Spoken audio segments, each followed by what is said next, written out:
TikTokers, we will get started in about 4 or 5 minutes on all the other streaming platforms. Give just a sec there. But right now, you have my undivided chat attention. Of course, it's not a good time to ask. Fix that now. It's a good time.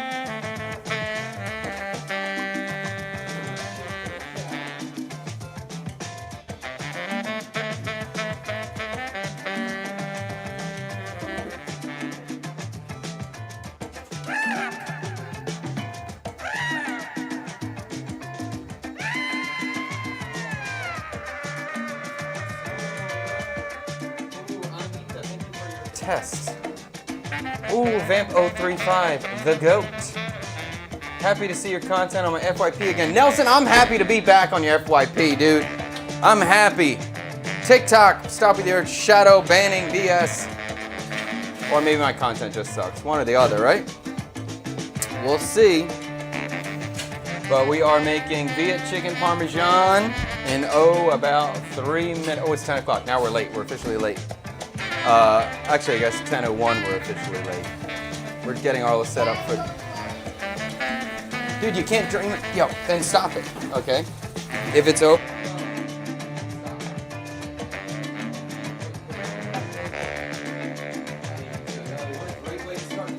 With a flood in the studio. Fantastic, and it smells. Oh, great news. Great news. Okay, get the mop bucket. Go get the mop bucket. You're gonna need to wash this up immediately, young man.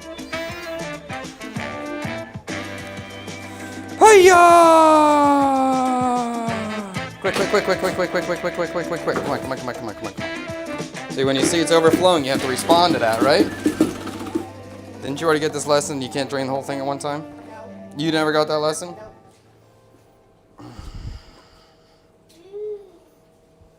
All right, keep going. I want to stream the sink just flow. Do you want to have a sink stream? Let's get a sink stream. You guys want to see a flooding sink stream? Isn't that going to be really exciting? We like to start the day off with a mess here at CKSK. We overflood it from the grease trap, so you know it's good. Okay. Today is the chicken palm day. Yes. We're talking about the twin. Yes, maybe he doesn't know. That's very funny. Sleigh Rider MC. I don't know if you know, but you won last week, and we're making chicken parm today. I don't know if you're being sarcastic or not. You're either funny, that's good sarcasm, or you're about to be the best morning ever, best night ever. What just happened? The sink is oversized for the grease trap, and when you dump the whole sink at one time into that grease trap, it overflows. So it overflowed with some grease trap water, which is so great. This is not the same place where you had so many issues with the plumbing. Yes, it is, EE. Yes, it is. But literally after the stream today, we are moving. This is the last stream in this building ever. A suspicious start to the stream. I agree, Chooch69. I agree. That's funny, Chooch69. A tree tsunami. That's pretty funny. Peanut butter armpit. Hard-working young man. He's getting there. He's getting harder working week by week. Sometimes he has some off weeks where he's not that hard of a working, but... Ooh, FK. I have work tomorrow morning. Wait a minute, Sleigh Rider, we're doing it right now, though. It's happening right now. Where are you moving to from K? We are moving to a new location. We rented a house with the studio attached to the house. So that's it. I'm going to put it all and combine my whole working situation in one spot. Let's see if you ready there, Tang, or not yet? Yeah, I'm ready. All right.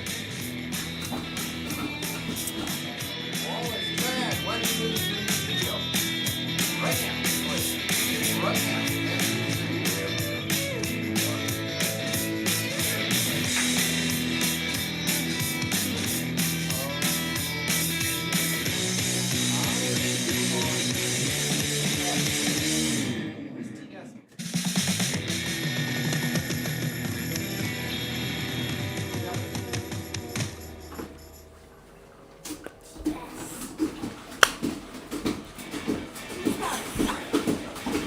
Welcome to CKSK, the Chad Kubanoff Studio Kitchen. I'm Chad Kubanoff.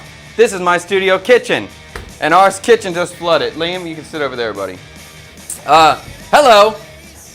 I'm so out of it this morning. I've been moving so much. I'm so exhausted. But anyway, we are here. Today is a very, very special day. It's been 23 days in the making. Some say 28 days in the making. We're not really sure. But today is the day that we are making Vietnamese Parmesan and we're pumping the mop at the same time. Let me try that again. Today is the day that we are making Vietnamese Parmesan. Dreams are coming true. Mr. Sleigh Rider has been requesting this day after day, stream after stream, and on Monday, we as a community voted that it would happen today.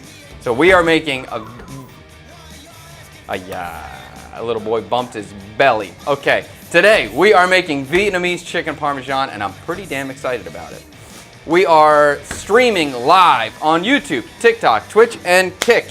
If you are on Twitch, Kick, or YouTube, you're going to be looking at me from here. If you're on TikTok, you're over here. TikTok has its own little behind-the-scenes camera. So if you like this angle, fantastic, enjoy it. If you love all the other angles, or if you want to see the 7 other cameras that are working in the studio right now, you can check out some of the other platforms. Check it out over there, and potentially have better audio over there. But if you like this angle, fantastic. Regardless of where you're watching, I can see your chat, and I will highlight your chat as we go. Although TikTok, when I highlight a chat, you won't see it. So that's just part of the game here. We're doing our best with all the platforms we're trying. What else? Something else I was going to say. We got the man behind the camera, Mr. Victor himself, Tangoy over there. He's not ready for the button push. He's there. There he is. Oh my God, he even pumped himself some air horns right there. Okay, he deserves it, maybe. We have a special guest, Liam Ragnar Kubanoff, the brutal noodle, the Vietnamese Viking, the shotgun surgeon, my middle son, Liam Ragnar Kubanoff. I believe I said your name already. How you doing? And you specially requested to come today. Oh, let me show you my sweet little boy over there. He's a sweet little boy. You requested to come today. Why? I like chicken parmesan. He likes chicken Parmesan. I like chicken Parmesan. We all like chicken Parmesan. I also got the biggest booger of all, the earth goat, wood goat, the wood goat. Oh, he doesn't want to be introduced right now because he's messy and he's dealing with stinky water in a mop, but we're proud of him for his effort. That's fantastic. And I think that's it. I'm really struggling a little bit today. What was the other thing? Oh yeah, during this show, we take your live chat and you guys get to dictate what we're going to do on the next episode. So if you have any ideas for food, can you hear that mop going? I can hear it. If you have any ideas for food that you would like to see us do for the next stream, you can put it in the chat down below. And at the end of the stream, we're going to vote on it. Although, I think we may not be voting at the end of the stream because big things are happening at the end of the stream. We are moving locations. At the end of the stream, we got movers coming in. They're going to move all this crap out of here. And we're going to go set up at the next studio spot. Yes. This will all take a little moment here. Very wonderful, very wonderful.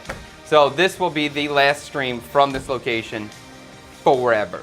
This location is now gone out of my life. We will have to say bye to all the mice, say bye to all the rats. Unfortunately, our time has come. It is coming to an end. But on Monday, I'm not sure what the studio is going to be like. I'm not sure how the lighting is going to be. So if we're ready, we'll do some sort of cooking stream on Monday. If not, we'll do some sort of Q&A behind the scenes, show you the whole new setup and all that kind of vibe. I'm not sure. We'll see how Monday goes. Okay, let's get started, I think. Or actually, let's get caught up with you guys before we move forward. Okay. TikTok angle exposes the belly and it must end. My belly? Here. Is that good? That's better. Okay. Also, guys on TikTok. You okay? Okay. On TikTok, if I have a bad angle for you, or you just want to see something on the stove at a different angle, just put it in chat and I'll move you around. Sometimes I forget to move you around and I'll try to give you all the shots you want to see. Bellies are great, don't shame. I have no shame, actually I have tons of shame. I've had my belly forever. I wish it was gone. Your vid with the kids picking where to eat was really good. Oh, I'm so glad you enjoyed it, Chooch69. I thought it was fun to have the kids pick. We'll probably do it again. Mr. K on TikTok. I want to see dessert. It'll happen. It'll happen.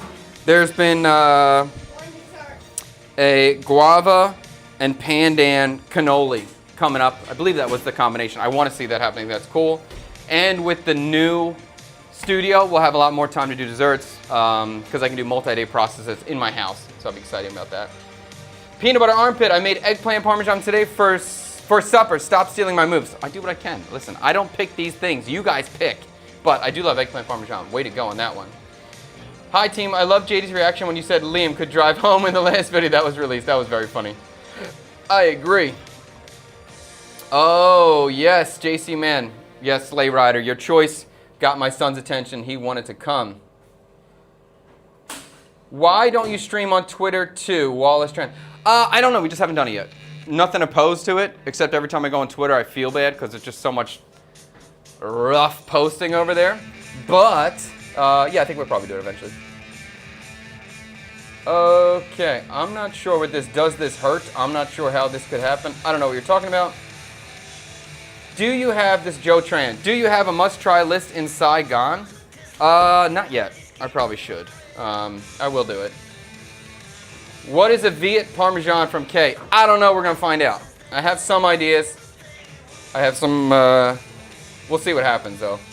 Oh, this is kind of an interesting one. JC Man, Hawaiian Bumball. That's an intriguing idea. Please make sure the no molestation cup is packed well. Absolutely. That baby's coming. Okay. Viet chicken, fried chicken, or steak. Okay. Is this the last cooking in the comments for a hot minute? No, it's not, Sammy D. No, it is not. If we miss it on Monday, next Monday, it'll happen on Wednesday. No, we're going to keep rolling. I don't know if we're going to do Cook in the Comments 3 days a week, but we're at least going to do it 1 day a week, maybe 2, maybe 3. Once we get to the new space, I got to figure out the new schedule. We're still always going to do Monday, Wednesday, Friday, or the Sunday, Tuesday, Thursday, the same schedule we got going right now, maybe an hour earlier, and then we're just going to stream more. So I just got to figure out what's going to work out for us. Okay. Hey, Chef, are you still in Vietnam? Right? I see the kitchen so familiar from Toby. Yes, but we're moving. What's up, dude? Okay. Can you be quiet, please, Tree? Is TikTok your main streaming platform? No, it is not. I would say our main streaming platform is YouTube. Although we love TikTok, but we have a big setup here, and TikTok doesn't allow us to show it to its full power over here on TikTok. So the platforms that allow us to use all of our cameras at once are the platforms I want to focus on. So that's YouTube, but you know, we're always here for TikTok. Oh my God, the park is real. Mom, get in here. I don't know what that means. Oh, sure, David Harris. What time is your live stream? Currently right now, we stream on Monday, Wednesday, and Friday at 10 a.m. Indochina time. AKA Sunday, Tuesday, Thursday, 11 p.m. Eastern Standard Time. It's very confusing with the daylight savings time, but that's the current hours. And we will likely shift that back 1 hour. So we'll be starting at 10 p.m. Eastern Standard Time and 9 a.m. Indochina time. Maybe just try to keep it down a little bit, bro. Keep it down a little bit. I know you're pumping them up, but we are live here. Okay. Let's move forward. Okay, let's move forward. If I missed your chat, you want me to answer, keep it posting, and I'll get to it. Okay, chicken parmesan. Wait a minute. I got a loaf of bread in the oven. I just want to make sure I don't burn it. Uh-oh. Where's a towel, bro? Hold on, team.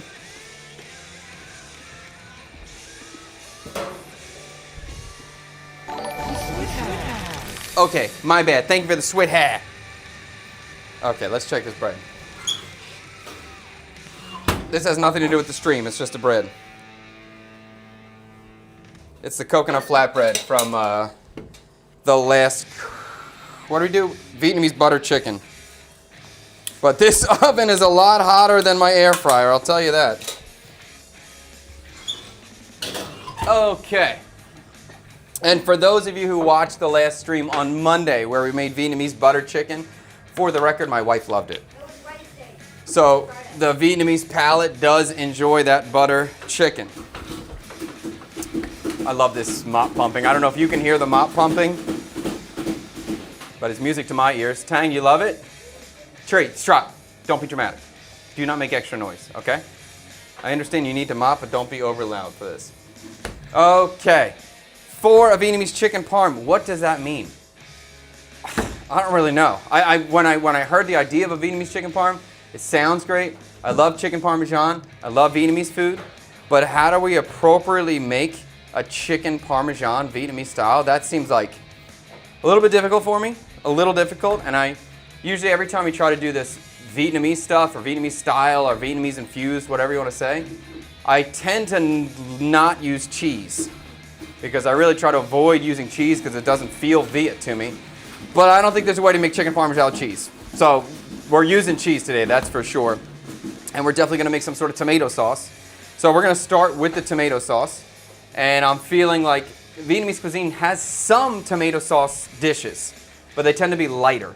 They don't tend to be stewed down, cooked down, dark and rich. They tend to be cooked less and a little bit brighter in flavor. So that's the direction we're going to go for. We're going to try to make like a classic Viet style tomato sauce. So that's what we're going to do first. All right. What is chicken parm? Say what? What is chicken parm? Oh, what is chicken parm? For those who don't know, how common, do you know what chicken parmesan? You don't know what chicken parmesan is? I never try it. Wow. That's mind-blowing to me. Wow. Chicken parmesan is a piece of typically flattened breaded chicken that is fried, and then it is coated with sauce and cheese. Some people put the sauce on the bottom, cheese on top. Some people put cheese on the bottom, sauce on top. That part's not important. Some people use provolone cheese. Some people use mozzarella cheese. Chicken parmesan, you would think, would have Parmesan cheese on top, which it typically does most of the time. But a lot of times, especially, you're just going to get chicken parmesan that just has mozzarella provolone. That's kind of the cheating way, the easy way, the cheapest way to do it. Yeah, does that answer it? Usually, chicken parmesan is eaten with spaghetti, sometimes as a sandwich as well. That's probably the most common situations, either with pasta or in a sandwich. So we're going to follow those steps. We're going to have a fried chicken cutlet. We're going to have a tomato sauce. We're going to use cheese. Today we are going to make a chicken parmesan banh mi though, because why not? We have to do it. And I love this bread. This bread is from my local market.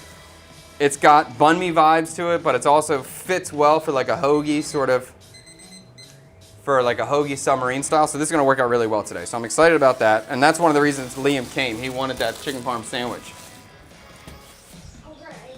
But we will get into that later. First we're going to do tomatoes.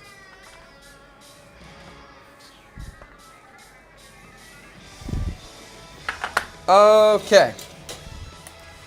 For the tomatoes, I want to peel them first. I don't want to have any skin, so I'm going to do a basic. This is just a tomato concasse. That's the name for this, some fancy name. It don't really matter.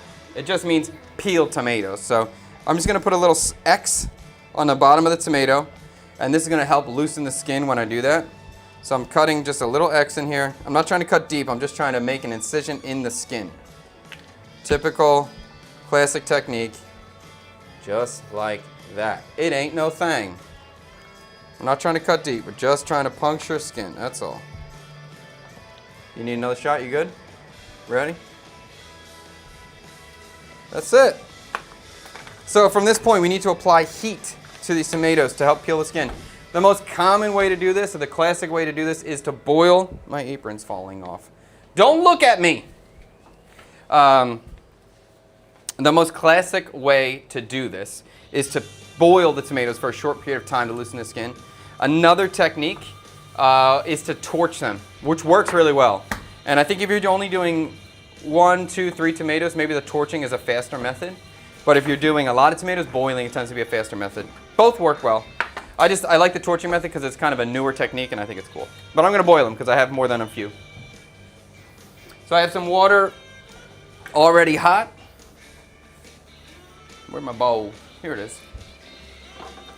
And then after we blanch the tomatoes, then we want to put them in ice water if we have it. I don't have ice, well, I kind of have ice water. I have a bottle of frozen water I'm using as my ice cube. And the water here is a little bit cool. Finally had breakfast. Okay. What about a Peking duck parm? Yo, that's an interesting idea. That's an interesting idea. I'm not sure how to handle that one, but that's a cool idea. Viet style Peking duck, cool. Do you think pimento would be bad on a chicken parm? No, I think pimento's amazing. I think pimento's pretty amazing on everything. If you don't know, pimento's basically like a cream cheese spread or a cheese salad almost. It's awesome. From Kay, I was going to ask if you have access to fresh mozzarella. We do. We do. And actually, surprisingly, you can even get, there's locally made mozzarella. 4-Piece Pizza. They produce and make their own mozzarella in Dalat. And they sell it as well. So you can even get like really fresh mozzarella. It's cool. All right, so we're going to start blanching these tomatoes. I'm just going to do probably 2 at a time. I'm going to wait for Tang because he tells me to wait. If you don't know, we film, not only do we stream, but we're also filming this for YouTube. So for a YouTube video later. So we always want to make sure we get good B-roll shots for Tang and we're ready to go. You good to go? Here we, ah! Nothing happened. Don't worry, TikTok. I'll show you. Oh my God.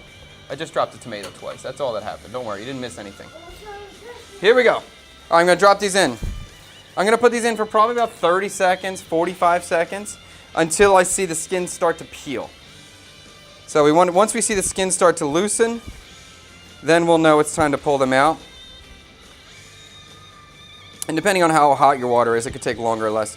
We definitely would rather undercook than overcook, or rather under-blanch than over-blanch, because if you cook them too long, then they tend to get a little mushy and harder to peel, a little bit messier to peel. But it's not a big deal. None of this is a big deal. So we can see it's splitting a little bit, but I'm going to go more. I want to see that skin loosen up.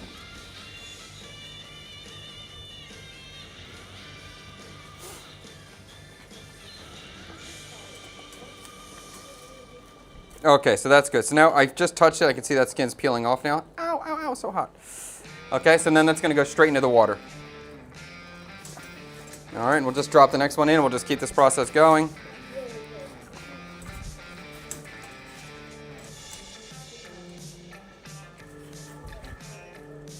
Strange, that one's taking dramatically longer than the first one, but okay.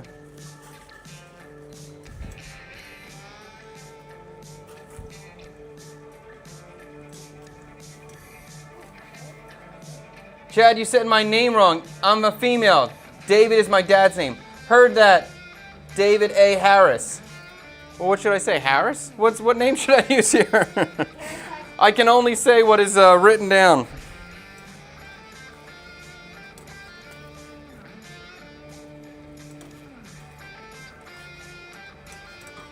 Okay, this one's got to be ready now. That was in there.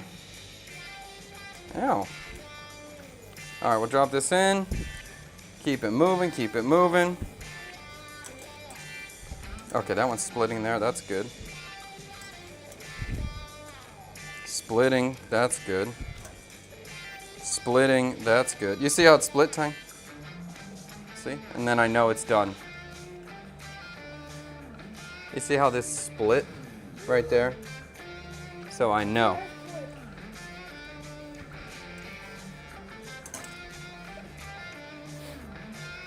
Oh, Davida.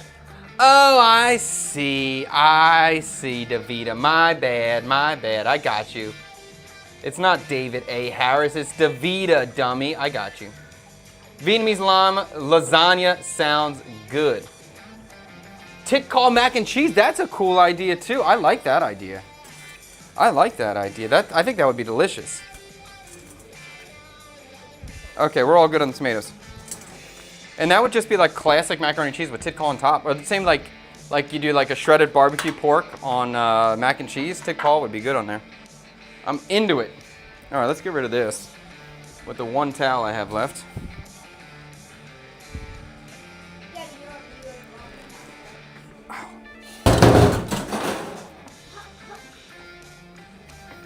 Okay. All right, my bad, Davida. Got you. I think you need to do a triple dipper from Chili's Viet style, Sammy D. So, did you say that last time? Somebody almost had the win on that one, which seems like a crazy idea. I don't know what a triple dipper is. Sounds like a layered dip, I guess. I don't know what it is. All right, let's start peeling these things. So now that these are, can I do it? So the skin should be, look at that, look at that, look at how easy. Just a little bit of heat. Yes. Can you use a peeler for that? You can use a peeler. You mean after I cook them or before I'm cooking them? After. It's easier to use a knife than it is a peeler. Because like I just put my little point in there and pull. You could peel them with a peeler without boiling them if you wanted to. It's hard to do it. Especially if you don't have a super sharp peeler or the tomatoes are really ripe, then it gets really hard. But this is a very easy method. I could peel a lot of tomatoes like this quickly. And definitely kind of a satisfying job. You see as you just grab a piece, pull, and it comes right off, and the skin of the tomato, or the flesh of the tomato looks very pretty. That looks like a tangerine. Mm-hmm. There you go. 7 tomatoes going to get peeled in, what, 2 minutes maybe?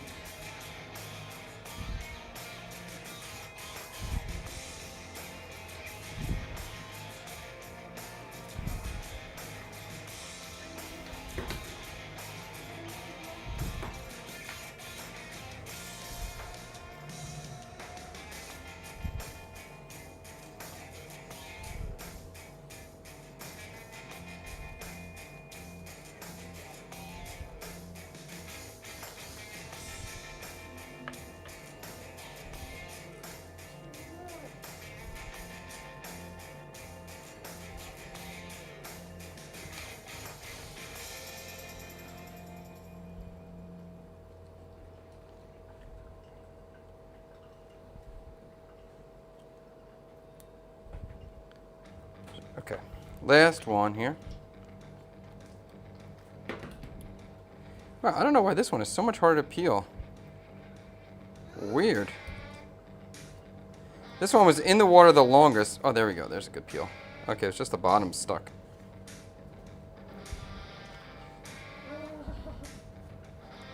Tang, I'm gonna make this, but one day I'll make you a real chicken parmesan. I'll make you the Italian version. Huh? That's stuffed with the parmesan cheese? No, it's not stuffed with Parmesan. It's just topped. It's topped with mozzarella and the real thing is mozzarella or provolone cheese. The Parmesan is really just a sprinkle on the top. People don't really put any on. Maybe a spot that's expensive can put a lot of Parmesan, but Parmesan's pricey. Maybe we do a stream where it's like cooking everything Tang wanted to try. Or yeah, like his like death row meals or something like that. Your death row meals, I mean meals that you haven't tried yet would be the idea. I still got your mom's pork fat in there. I got to do that. Okay, now we're going to clean these tomatoes. If you made a 7-layer dip Viet style and the layers, what would the layers be? Oh, I don't know. I'd have to think about that. That's hard to do right now. But it would probably be definitely a bean puree of some kind, some sort of minced pork, a salsa of some variety, shredded lettuce or herbs of some variety. 4. Probably a bechamel of some kind with some cheese or something in there. 5. Something spicy. 6. Something pickled. 7. Something around there that could work out. Maybe a nut on top too. What was the question? Nothing, Tree. Chef, are you doing those tomatoes concassé? Yes, basically yes. Chad, how about Vietnamese? What do you mean by that TR79? Oh, Tang. Oh, wait, you know how Tang wants you to talk to the camera and show the camera clearly better, etc.?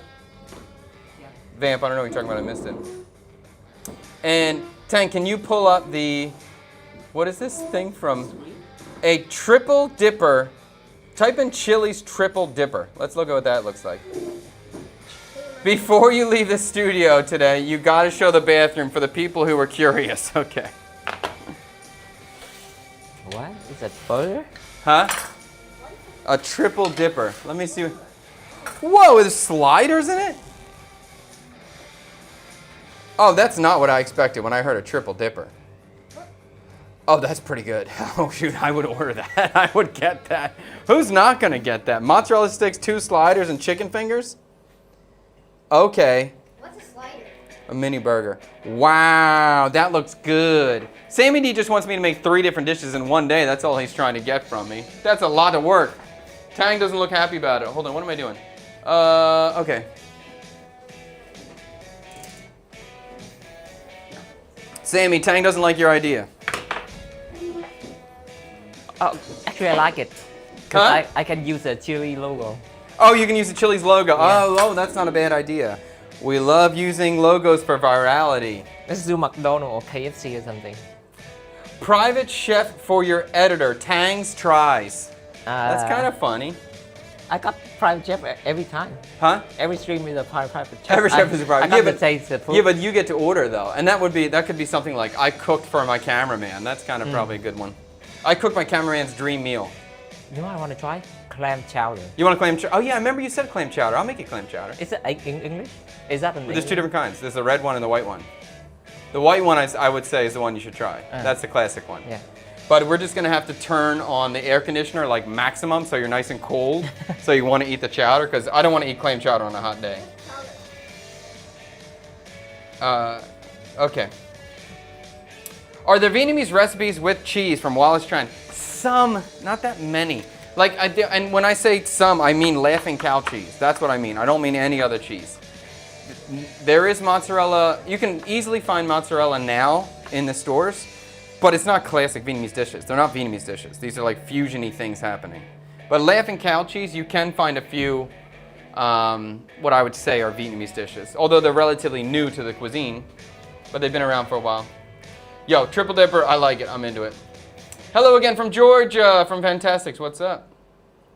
What's the red one called from Apple? What chowder. red? Clam chowder. What's the red clam chowder called? Oh, New England and Manhattan? Is that it? Manhattan clam chowder? Yeah. Okay, let's cut these tomatoes. So I got these tomatoes. I'm going to cut them in half.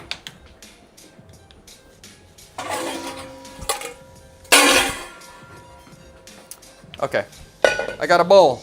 I got a strainer. I'm cutting them in half. And I'm using a new cutting board just because I know this is a messy job. It's just a messy one.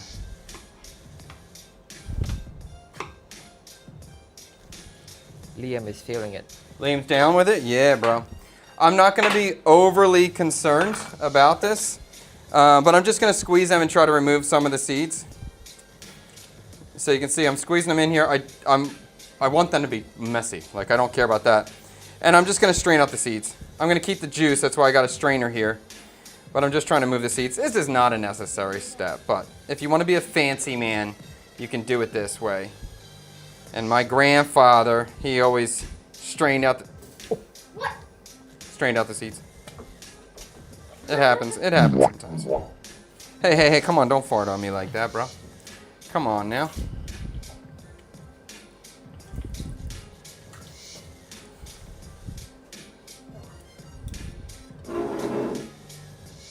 I see people using canned tomato. Is that any different? Yes. If I was making a real Italian chicken parmesan, I would use canned tomatoes. The canned tomatoes are going to give you a darker, more like stewed down, sort of deep flavor, where the fresh tomatoes are going to be brighter and more acidic, which for me is Viet. When I want Viet, I'm thinking bright and acidic. Where most of the time for chicken parmesan, it's going to be cooked down tomato sauce. Okay. That's cool for me.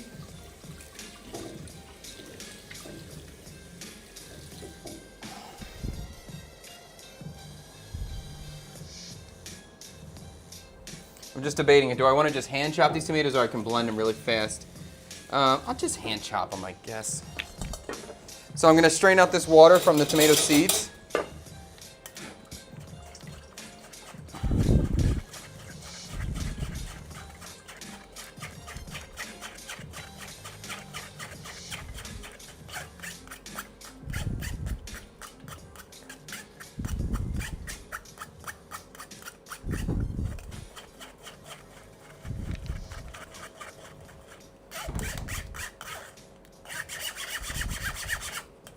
Okay, seems good enough for me. All right, let's get rid of this.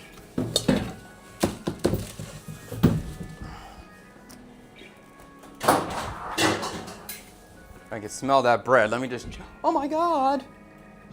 Oh, your feminine hands. I got tomato juice all over my screen over there, but we're okay. Here's my little loaf of coconut bread. Nothing to do with the stream, nothing to do with today, but it's pretty, and I'm gonna bring it home. My family will eat it. Is that burnt or black sesame? Black sesame. Black sesame, bro. Where's my burner thing? Crap, man. I don't know where anything is anymore. Okay. All right, I think we're gonna hand chop these tomatoes. I think I could do it that way. Although this board is so weird. No, I don't feel like getting out on it. Oh, I got that thing. Catching up to a chat for a Catch up to the chat. Heard that, Tang? I'm having, Camera went dark. Hopefully you're all good now, Aaron. I can see it again. I'm having technical problem. Oh, we got a technical problem going. Tang's working on it. Technical issues. I'm going to talk to you as we deal with that. Chef, what do you think of using Vietnamese beer with the bun sao batter? Do you think it would make it crispier? And what about the Vietnamese beer batter to make the classic fish and chips? Yes, I do think it makes it slightly crispier. We did a test on a stream in the past.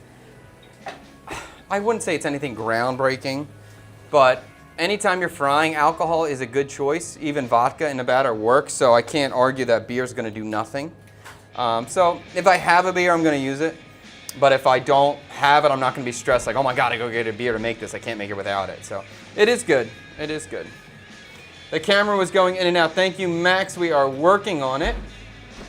DH62817. Going to try Vietnamese for the first time this weekend. What should I get for 2 people? Holy crap, that's a big deal. Your first Viet meal. I would look for bún bò Huế. I think bún bò Huế is a great dish if you can find it. I would look for bún chả. That's a great dish if you can find it. I'd probably try to get a little trio. I'd probably try to get a bun sao, and then I would try to get a soup. Either bún bò Huế or bún chả. Either one of those would be great. If you can find a spot that has bún riêu, that's really good too. But I'd definitely get a bun sao. Definitely get a bun sao. I think that's a good way to start. I see Sammy D on YouTube. Did you switch platforms, brother? Oh, Sammy D? Sammy D is he's an OG chatter. He supports us everywhere. Chad, when will you be doing the banh mi pop-up at your new home? I am not sure, Twee. I'm not sure about that. We're definitely going to be doing pop-ups very soon at the house, but I got to get the studio set up first, and then I got to build which is going to take a while. Then I got to build the prep kitchen in the basement, and then we'll be ready to do the pop-ups outside of the house. Yes. Was that white sauce or the red? I can never remember that. Oh, the white. Oh, okay. Heard that. Okay. Super chat. Oh, we got Fred's mom here. Another choice on the triple dipper is a Southwest egg roll. Oh, so you get to choose what 3 things you want to dip? Yo, Chili's knows what's up today. What? Oh, okay. I did that already. Oh, okay. From David Harris. Or sorry, Davida. My bad.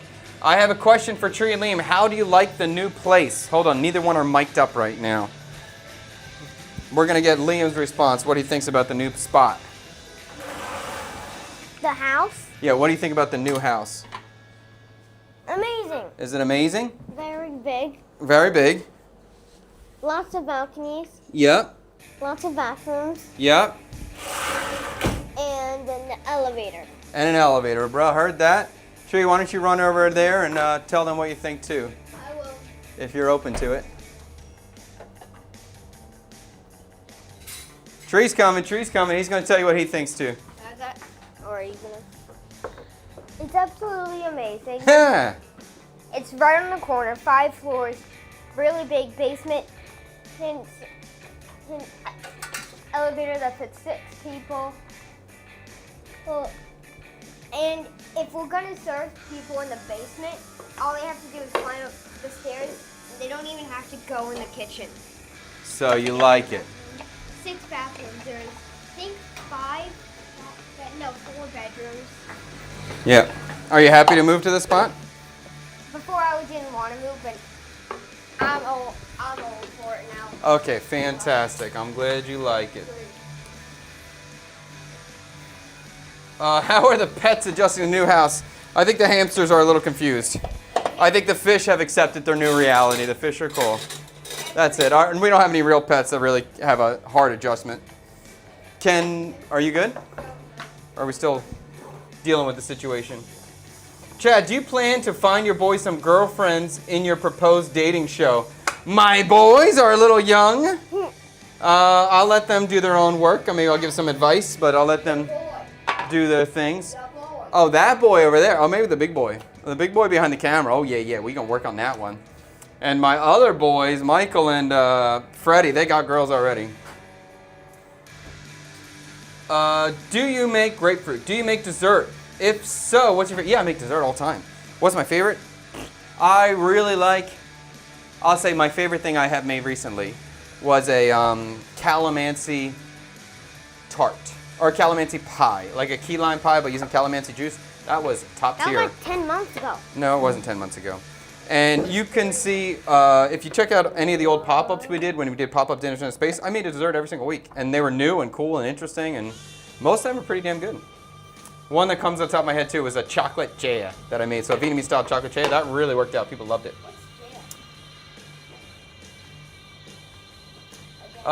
Is there Chili's in Vietnam? Get a video out of that. Is there Chili's in Vietnam? Yes! What do you mean? Trey, I need you to stop talking. Dark Knight, Chef, I saw Japanese use carbon dioxide on YouTube to make batter exceptionally high. Oh, that makes sense. Yeah, because it's going to be super aerated. But you can just use seltzer for that. For carbon dioxide, you can just throw seltzer in. And that is common for the tempura.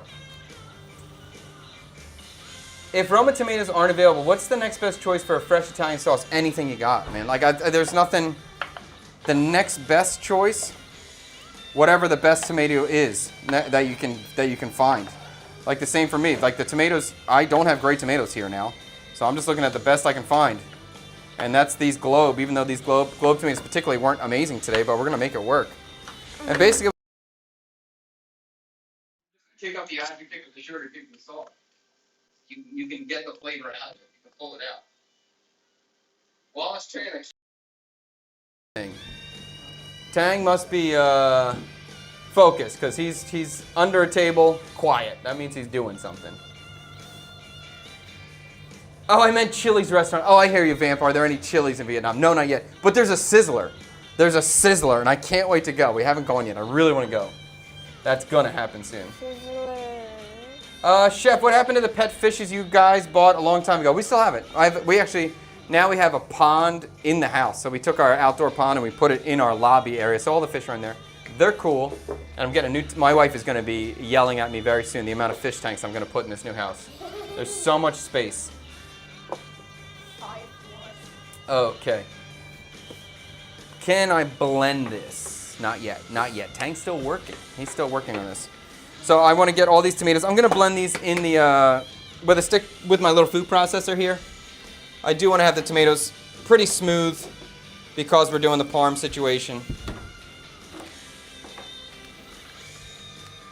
Okay.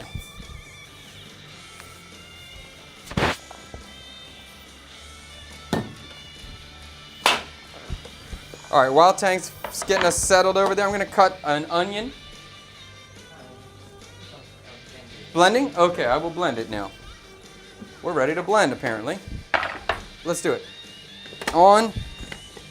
Blending.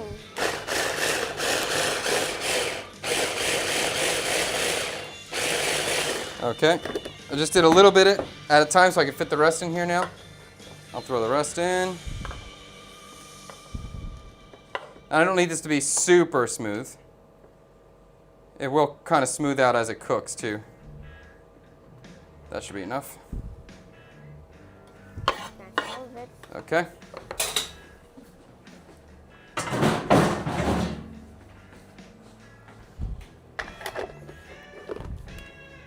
Here we go.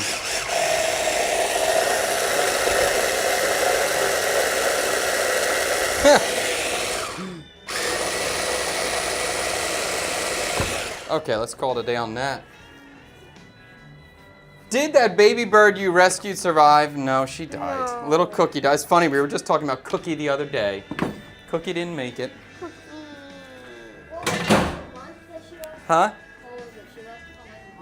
don't know. 3 days.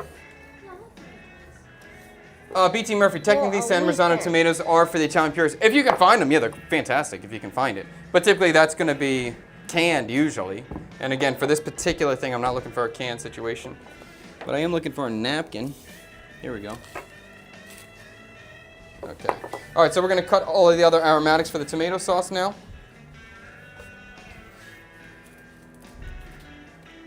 And kind of this is the end of the straw in terms of this studio space. So I'm reusing a lot of scraps, I guess, I have lying around to make this. So I have a half onion, so I'm going to use that. And I'm going to cut this. Maybe I'll peel the outer layer, though. It's a little dry on the outside. All these components, I'm going to do onion, shallot, garlic, and ginger. And all this we're just going to cut fine. Just a mince.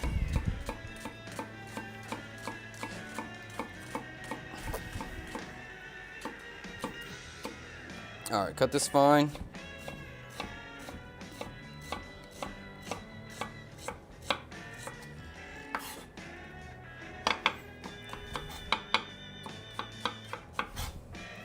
And I'm going to do another half of this onion.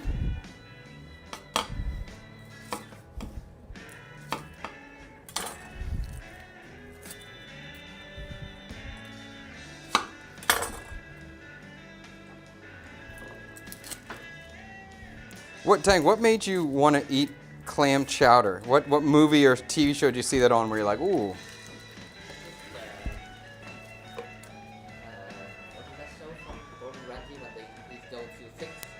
Hell's Kitchen? Oh no, I'm sorry.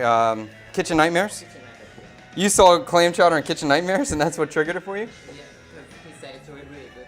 Oh, interesting. It's one of the top, the few times he said that the food is good. Oh, at the restaurant. Oh, they made good clam chowder. Okay, cool. Question for Tree and Liam. What is their favorite Vietnamese dish you have made for them? You have an answer, Liam?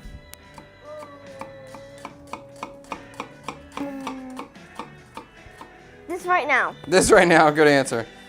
Tree, you have anything Vietnamese that I've made that you... Vietnamese sushi count? No. Oh, does Vietnamese sushi count? I guess. If that's your answer, that's your answer. That's my answer. Okay, heard that. Vietnamese sushi is Tree's answer. Sleigh Rider MC. Damn, what do I request now? Sleigh Rider, you got to come up with another banger and put it in the chat every single day until you get it. We'll see if I do this justice. Well, hopefully after 23 days, I can. It'll be worth the effort.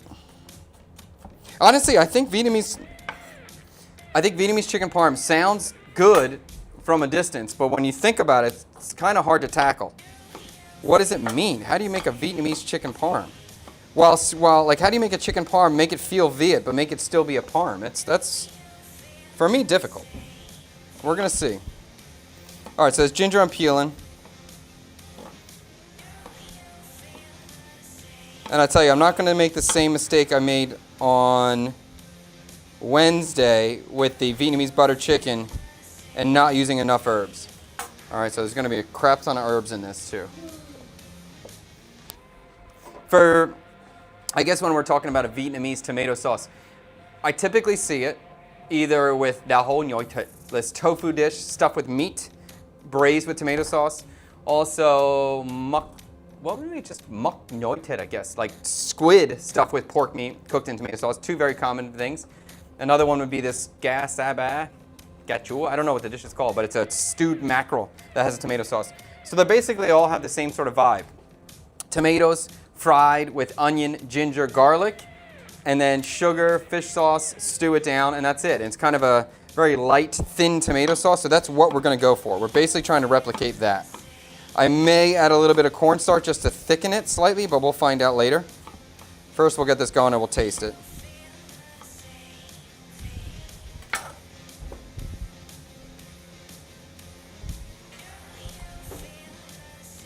Okay, so we're going to mince the ginger the same way. Did you have any foundational idea going into this? I mean, the foundational idea is like I have to have fried chicken, sauce, and cheese. And how do I Viet-ify that? That was the hard part. And then basically the idea was make a chicken parmesan and put a crap ton of herbs on top. And make the sauce as Viet as I can. Make the chicken itself as Viet as I can flavor-wise. And make some sort of dressing for the herbs on top to make it, to bring an extra boost of flavor to it. So I do feel like this is going to be good. I do feel like it. I don't know how it's not going to be good. And I can, when I'm like eating this in my head, and I'm eating all the herb salad on top of the chicken parm in my head, it sounds good. I think it's going to be good. Tang seems like he's making noises over there that are not good noises. I hear a lot of tists. That little tss. Things are being plugged in. Sorry, TD. Add something you notice about a professional Viet kitchen that's different from a Western one. Oh, it's very different.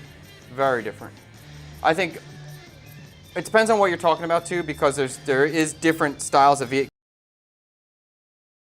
run that are fine dining that are run like a Western kitchen. So those are the same to me. Whoa, we're frozen, Tang.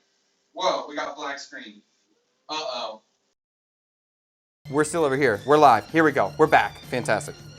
But for a old school professional Viet kitchen, they're run more like a Chinese style kitchen, where you have basically like the cook, someone's running the wok, and then people setting them up with ingredients. Where usually in a Western kitchen, you're responsible for your station, for the prep, for the organization, for the cooking, for the finish. But in a Chinese kitchen or a Viet kitchen, there's just like cookers, and all they do is cook, and other people prep and set them up with the prep, and all they do is just keep cooking food. So it is a different style. And I think that style of kitchen is really good for like a churn and burn. When you need to pump out a lot of food real quick and someone's working a wok, then you just let that man work the wok or the woman work the wok, and people just keep feeding them ingredients or components to bust out the next dish that needs to get made. And I guess Vietnamese kitchens tend to have a lot of grills too. So often there'll be a grill at the front of the restaurant or in the back somewhere, but grilling is a big part of the cuisine and the culture too.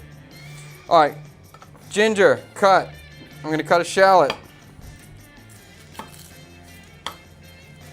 I'm going to cut a shallot with a giant stem in the center. I'll remove that.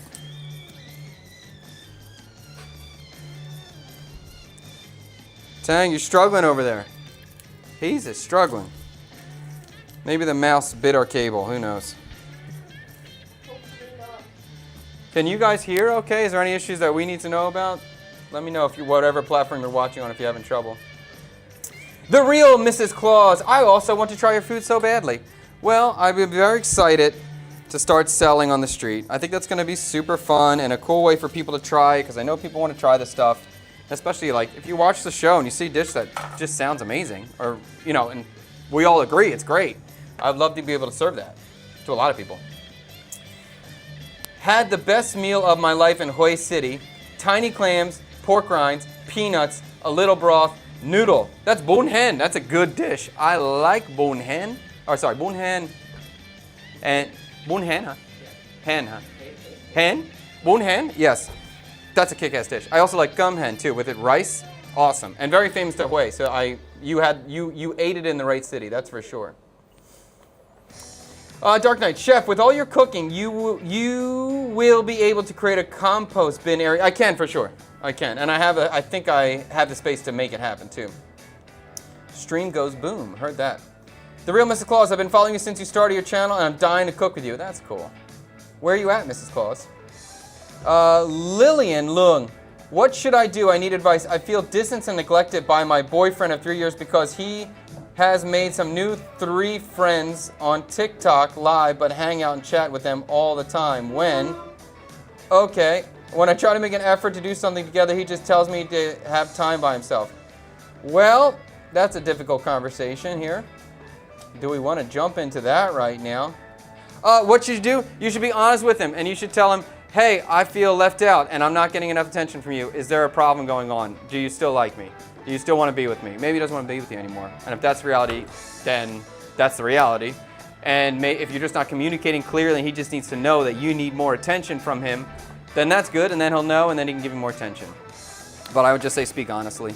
It's always a good decision, always a good option, even though it might bring up painful things. And if that's the case, then leaving him would be better for you. So, yeah, I guess that's it. It's slowed down, but it's streaming now. Okay, cool. Thank you, Dark Knight. Jet Set Pet. Can you find Thai food in Saigon? Absolutely. There's a lot of Thai food here, and it's good. Vietnamese, buddy, please stop. Vietnamese people love Thai food. We lost the camera? What camera did we lose? Oh, that's sad. Uh-oh. Uh-oh, we lost the camera. That's okay. But we're making it. I think CKSK knows you're moving to the new house, so CKSK is playing up today. Absolutely. They're trying to get us to break right before the move. We will not be broken. We cannot be stopped. The CKSK fan, or what do I say? CKSK momentum cannot be crushed. All right, let's cut the shallot.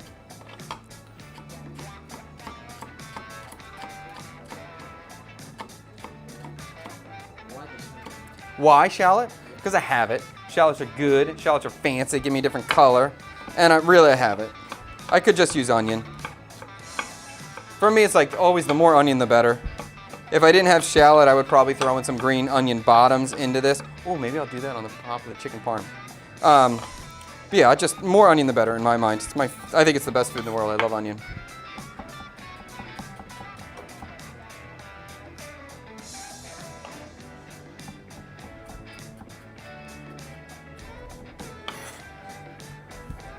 For this, I can't help but get into it here too, but a little bit about Lillian too. Just one more thing for Lillian.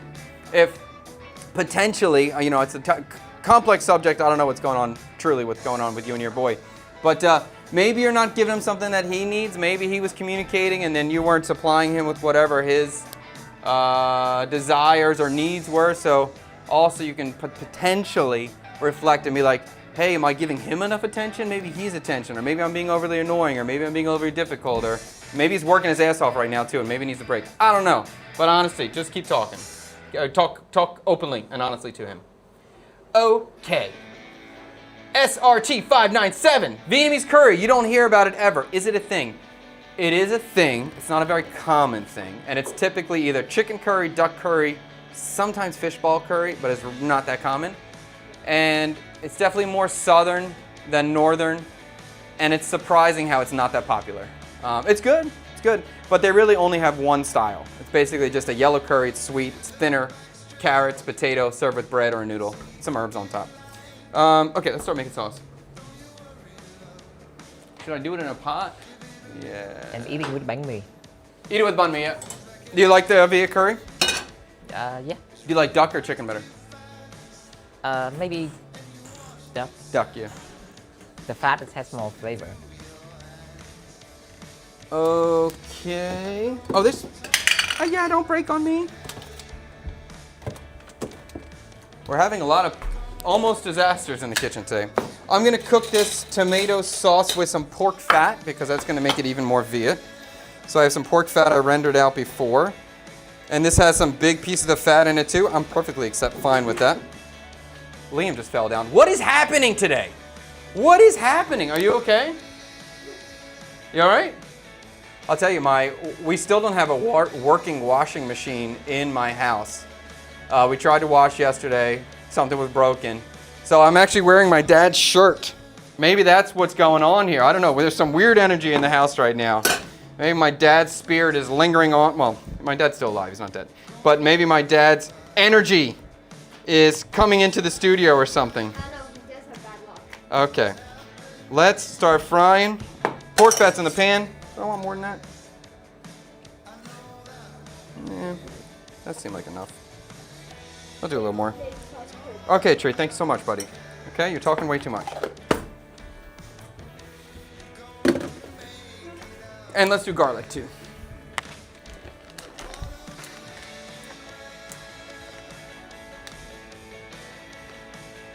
User 01101951. If the kid isn't allowed to talk, why he is there? He's there to do dirt. He's here to do dishes, learn work ethic, and watch his father work every day so he can understand what hard work is. That's why he's here. He's not here to be on the show. He can be on the show if he does his job properly, but he's not doing his job properly yet. Right now he's a child and needs to learn how to work. That's why he's here. Does that make sense? Sorry. Thank you for the beat. Thank you very much. Even my cameraman, Tangoy, understands. We like children to develop a work ethic because our society is crumbling because kids don't work anymore.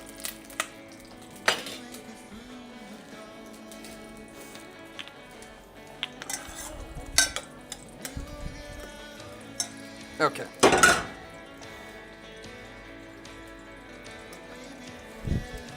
All right, let's cut some garlic.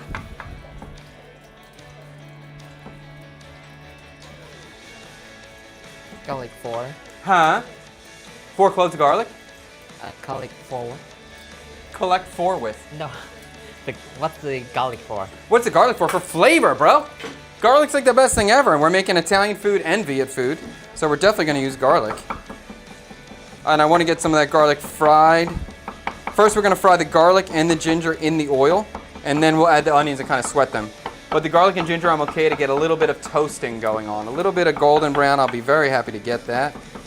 Not too much, just a little bit.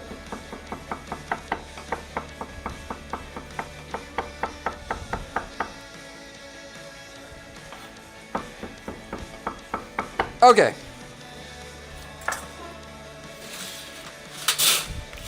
Let's get this garlic in the pork fat. You're good to go? Here we go. Ginger in the pork fat. Here we go. And it smells fragrant. You smell it? Immediately, right?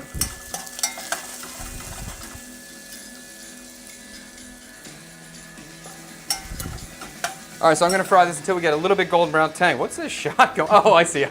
No problem. I got you. What cuisine country do you wish to open in Vietnam but isn't? Wait, say what? What cuisine do you wish to open that I want to open or that I just wish was here? If you can clarify that, Viet. African. There's some African food I saw. I just saw a TikTok video of some girl. Whoa, garlic's getting toasty. Let's move it. Whoa! Okay.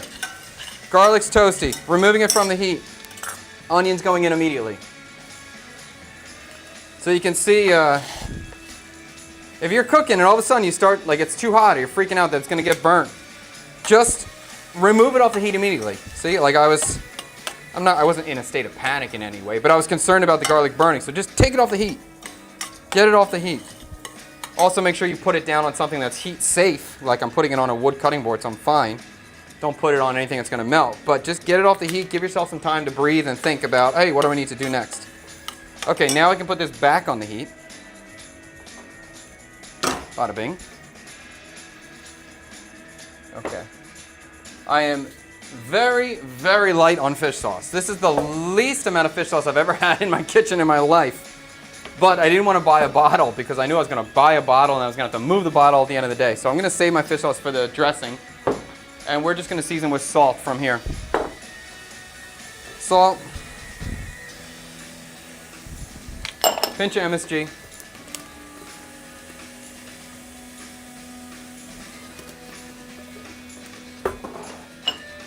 And some sugar, which I put over here.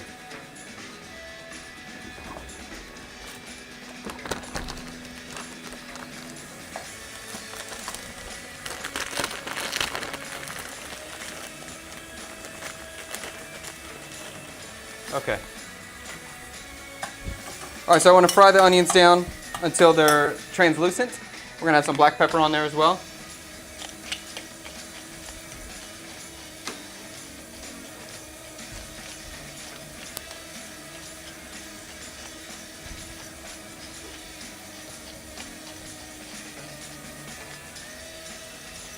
Okay, I may add a little bit more later, but that seems good for now.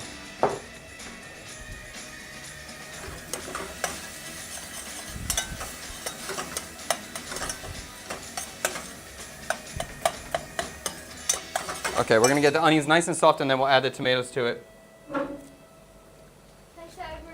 Is that a cyber to the daddy? That's a daddy to the cyber over here right now. Coming in for his chicken parmesanis. Space is the place to raise your kids. I don't think you... I don't think you know. This is the last stream in this room. I was going to ask, because I want to come back there and say bye to everybody at the end of the stream. Yeah. This has been... I'll tell you what, I really loved this last few months of all of us doing this. Yes, it's very cool. The boys, everybody on Mikey. This meant a lot to me. Because I was in Vietnam for a long time before Chad came back, and it can get lonely. Yeah. It's a little bit like Mars sometimes if you're an expat living somewhere, and It's really nice. I think it means more to me. That stuff's more important to me about having close friends nearby than it actually means to Chef. But it's an important thing to me, and it means a lot having Chef around. And yeah, because me and Chef met each other when we were 18 years old, and in your life, as you go through, there's only so many people that you still hang out with that have known you when you were, different at that age and a kid still, right? Yeah. And so it's great to have you here, and I'll miss it. Well, it's not over. It's not over, I know, but maybe it won't be the same. Maybe No, things it'll be the change. same. Let's see. Maybe it'll be better. Yeah, I gotta say, there's gonna be less mouse poop. We're very excited about less mouse poop. Oh. I said that it's been fun. I've enjoyed it. Fred is one of my favorite people to cook for. He's a fun guy. He's got a pretty open palate. Sometimes we agree, sometimes we disagree, so it's fun. I enjoy cooking for you. Yeah. And I don't feel that stressed either. I feel like if I pull out a banger, great. If I screw it up, it's okay. I'll get a tooth thrown in my face, but it'll be all right. I like it either way. Yeah, I think it's cool just to try it. You Yeah. know, and it's cool to see what you're doing back there. And as somebody who's cooked in the past, I understand the difficulty, the level of what you're going through back there, and also like the creation of it. Yeah. I think that to me, it's not necessarily the technique, the executions. It's the creativity and putting it all together and trying to make it the cohesion to get the dish finalized. Yeah, that's why I do. Another reason why I like cooking Fred too, because he understands. Like he understands the basics of it. He understands a lot of the thought process going on. So that makes it fun. Fred is Chef Chad's new studio house closer to your. Oh, sorry, Fred, is Chef Chad's new studio house closer to your house or further than the current distance? It will be closer to the. So when you guys see me, I usually come from one school in the mornings. It will be closer to that. No, actually, you know what? It might actually be further away because I can't take this river road that goes along the canal now. But technically, it is closer to my house. But they're really close. We're talking 5 minutes. Yeah, we're so close to the new house is so close to the studio. I'm gonna add the tomatoes right now, as long as Tang gives me. He said wait, so I'm gonna wait on that. And the first, first I'm gonna cut these lemongrass because I'm gonna add some lemongrass to the tomato sauce too. So I'm just gonna snip these. So we got chicken parmesan banger. Can you walk me through what we got? Yes, I'm trying to make like a classic Viet tomato sauce. So fresh tomatoes, garlic, ginger, pork fat, sugar, Classic salt. Viet tomato sauce, like the one that we're gonna eat with like the stuffed tofu. Correct, Okay. that style. So I want our tomato sauce is going to be light, bright, a little acidic. The chicken's brine with Vietnamese stuff. I'll get into that. We haven't talked about it yet. I'm using mozzarella cheese, and then I'm going to put just a big giant herb salad on top of it. Oh. Some candies on it, candy chilies on it. That's the idea. The what? The effect. What's the sound effect? Oh, so our sound might be a little delayed? Sound effects are a little bit delayed? Tang's doing something. I don't know what's happening. because I was talking about how much. But he's doing something. Oh. I want to play. He wanted a nostalgic sound Yeah. effect for, okay, but it's a little late on the game. He's been Yeah. busy. We're having some technical issues. Okay, tomato sauce is going in. Okay, All right, here we go. Tomatoes going in. So that's the fresh tomatoes that were peeled and chopped, and we have the tomato juice that's going in as well. Okay, Did the stream ask Liam what he thinks about his new house? they did. Okay. And for Tree too as what well. would you guys say? I said a bunch of adverbs. Okay. What'd you say, buddy? Liam, come on. If you're gonna be here, you gotta speak real. Amazing. Yes. Amazing. Did your dad beat you today before stream? What happened? No, he's joking. We just bought a TV yesterday too. Oh, we got a congrats. big ass TV. Did you think about the dinner receiver? You want that? No, we're gonna get just the TV upstairs and the. You're not gonna do like a surround sound? No, not now. I just spent $12 million on a TV. We're gonna need a new TV, but that's on like the. Dude, TVs are more than I thought they were gonna be. They're not that bad though, even here. This was, well, we just went to like the Dean Meisan and Judd, and all I'm looking for is the floor model. Where's that one TV that's just hanging out that nobody, all right, I got him. Yeah. 50% off, 24 million, down to 12, I'm down to it. Yeah. That's all I do. Yep, all yep. I'm looking for is your floor model. What size is it? 75 inches. See that I know which one you're talking about actually. Is it a TLC? Yeah. Yeah. I was just at D Maison looking because we bought the air conditioners, right? Yeah. And while my wife's doing here's the thing, if you guys never been to Vietnam, shopping at these stores is so funny Because, This is like a Best Buy store. It's like a Best Buy. yeah, like a Best Buy, and and they have to have like these really good-looking girls that work there. I don't know what they do. I really just don't know what they do. They don't really have that much information. But they usually they welcome you in and they bow. They Yes. look great. I don't hate going to the store. But then they're like, they follow you around, and that I don't like. I Yeah. just want you to leave me alone while I look, because this is a complicated purchase. This is expensive. Oh my goodness. All right, I got a lid on the pot. We're gonna stew the tomatoes, probably 20 minutes. So after you choose something to buy at these DMA stores, Yeah. how fast is the checkout process? Oh my. This is the thing. Yesterday, I was just on a TV hunt yesterday. I told my wife, let's go out. I'm not buying a TV, we're just looking for a deal. If we find a deal, okay, but I'm not going to buy a TV today. So then it was probably about 7 p.m. when we were walking out the door, we find this TV, it's a deal. I'm like, okay. I told my wife, I was like, are you ready to spend $12 million today, which is about $500 bucks? I'm like, you ready to spend it? She's like, yeah, okay, I think it's a great deal, let's do it. I'm like, okay. The kids haven't eaten yet. So like it's 7 o'clock, I got to feed the kids, right? Yeah. So we sit down at our little desk and start doing this paperwork. I get my little cup of water and then I start walking around because my wife's talking to the lady and I'm like, what? It's probably about 50 minutes to check out of there. 50 minutes Probably to about check out. 50. I kept texting the kids. I was like, we'll be home soon. We just bought a big TV. Okay, we're still here. Well, hopefully we'll be done in 15 minutes. We're bringing food home. Are you guys okay? So that was a little bit. The checkout process is so funny to me. It's like that like at a lot of stores. I just don't get it. Just I'll give you the money, you give me the receipt, and then we're done. But they want a lot of information. They were going. BT Murphy, you can get an 80-inch for $500 in the States. Looks like it's about the same price. This TV, I looked it up. This is a $1,000 TV in the States, and it was $1,000 here, and then it was about $480 we got it for. So it was actually marked down for a good deal. Yeah, I looked it up. In the States right now, it sells for $989. You know, you could have put that on the. You don't put it on what we just did with our air conditioner. So you pay a little bit a month. We did. Oh, did you do that? Yeah, we're paying $1 million a month for 12 months. And the interest is There's nothing no on it. interest. Oh yeah, so some of them are no, and Yeah. some of them are like $2. Yeah. Like $2 a month. Yeah, okay. There's I'll do none, That. and I'm like, normally that's not what I do. I pay things flat out. If I can't afford to buy it, I don't buy it. But there's no. There's no interest. I'm like, all right, fine. Yeah. That's pretty crazy to me. It's wild. But yeah, so that's what we did. But yeah, cool. Very excited. The kids are gonna be pumped. We'll be playing Fortnite tonight. I'm so excited. I need a break. My question earlier about the cuisine, sorry, there we go, was about that if you wish there was in Vietnam but isn't. I see. And Fred, for you to answer too. What cuisine do you wish was in Vietnam that's not here?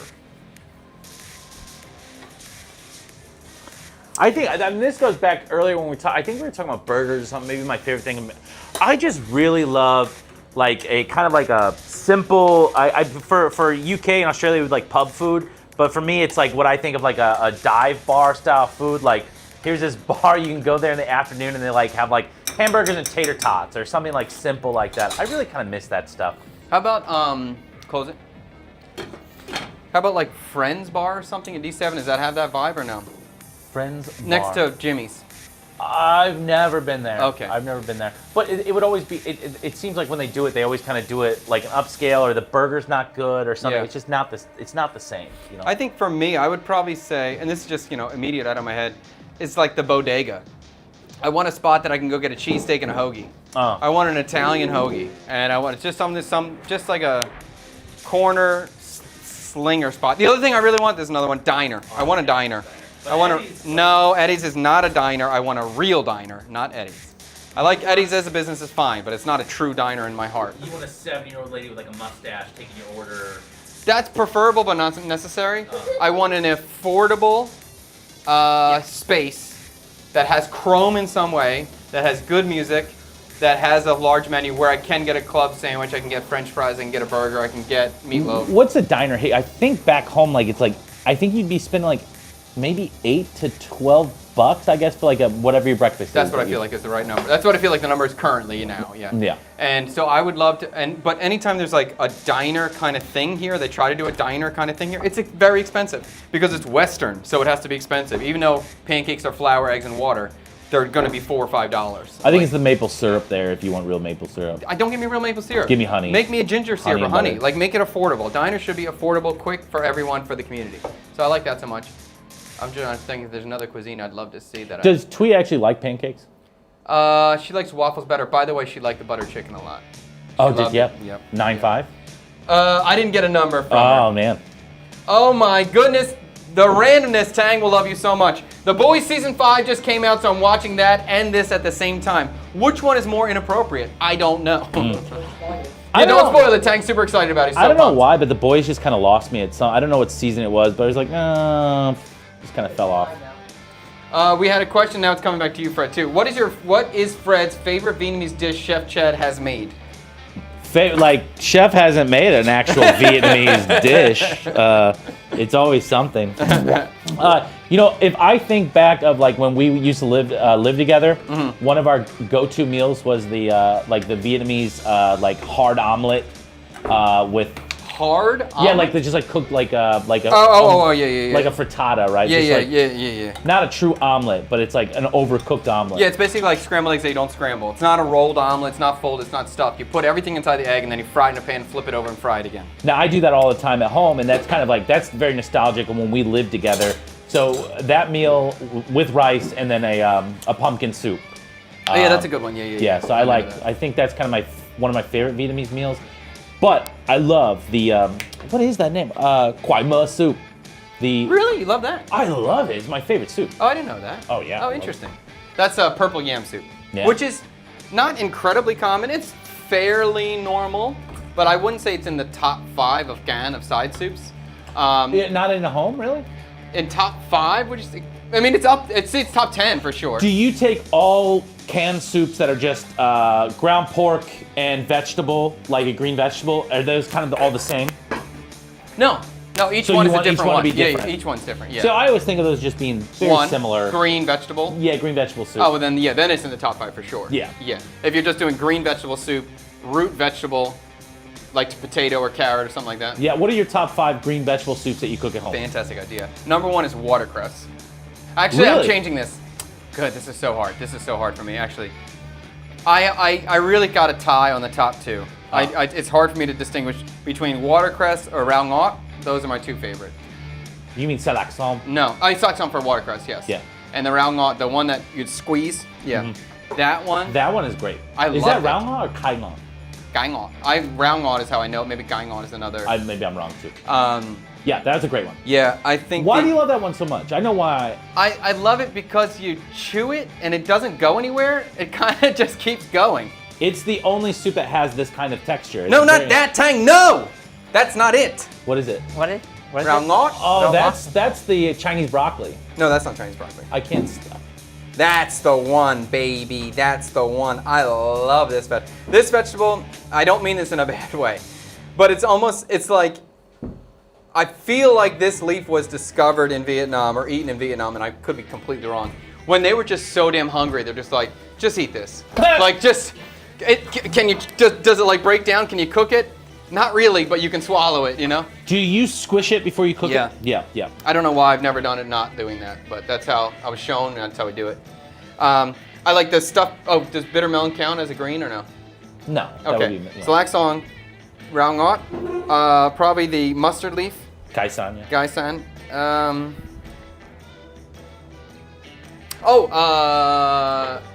The Hong Kong vegetable. What's that one called? That's kai ba or No. ba sao. No. That's No. sao is. It's ba something. No. It is. It's kai ngong. No. It is.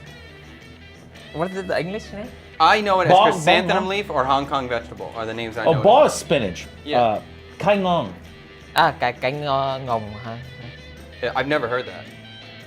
It just says it on the packaging. And Is it NGO? Tan O is what I know it as. Tan Ho. Oh, we're thinking of 2 very different things. What are you I'm sorry. thinking of? I'm thinking Chinese broccoli. Have you had that as a gan? I've never had that as a gan. Yeah. I Chinese just- broccoli Yeah, gan? just why not? But you just do it. Yeah. I don't just see that any- on the street. Okay. I mean, my wife though. What do we got? Okay, make it. No. Yeah, I can't think of any Oh, other. the 10-0. Okay. Yeah, That one I 10-0 really is great. like. Yeah. I can't think of any other green that are really like.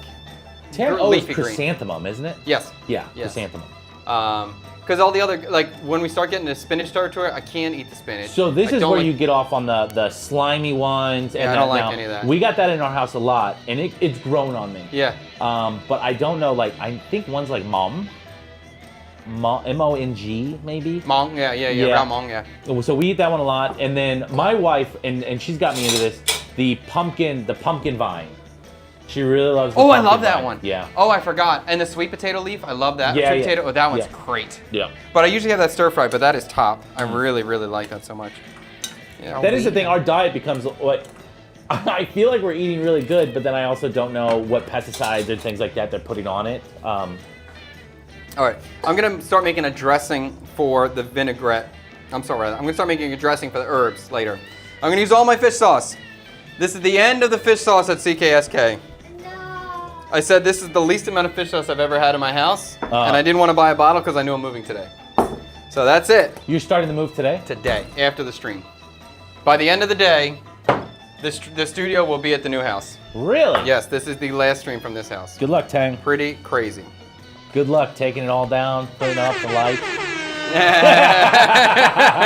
He's pumped. That was your best one of those. That was the best. He's had good timing. He's Yeah. got good timing. I'm That's like, great. he's a funny guy. He gets it. What's up? I got a third hand.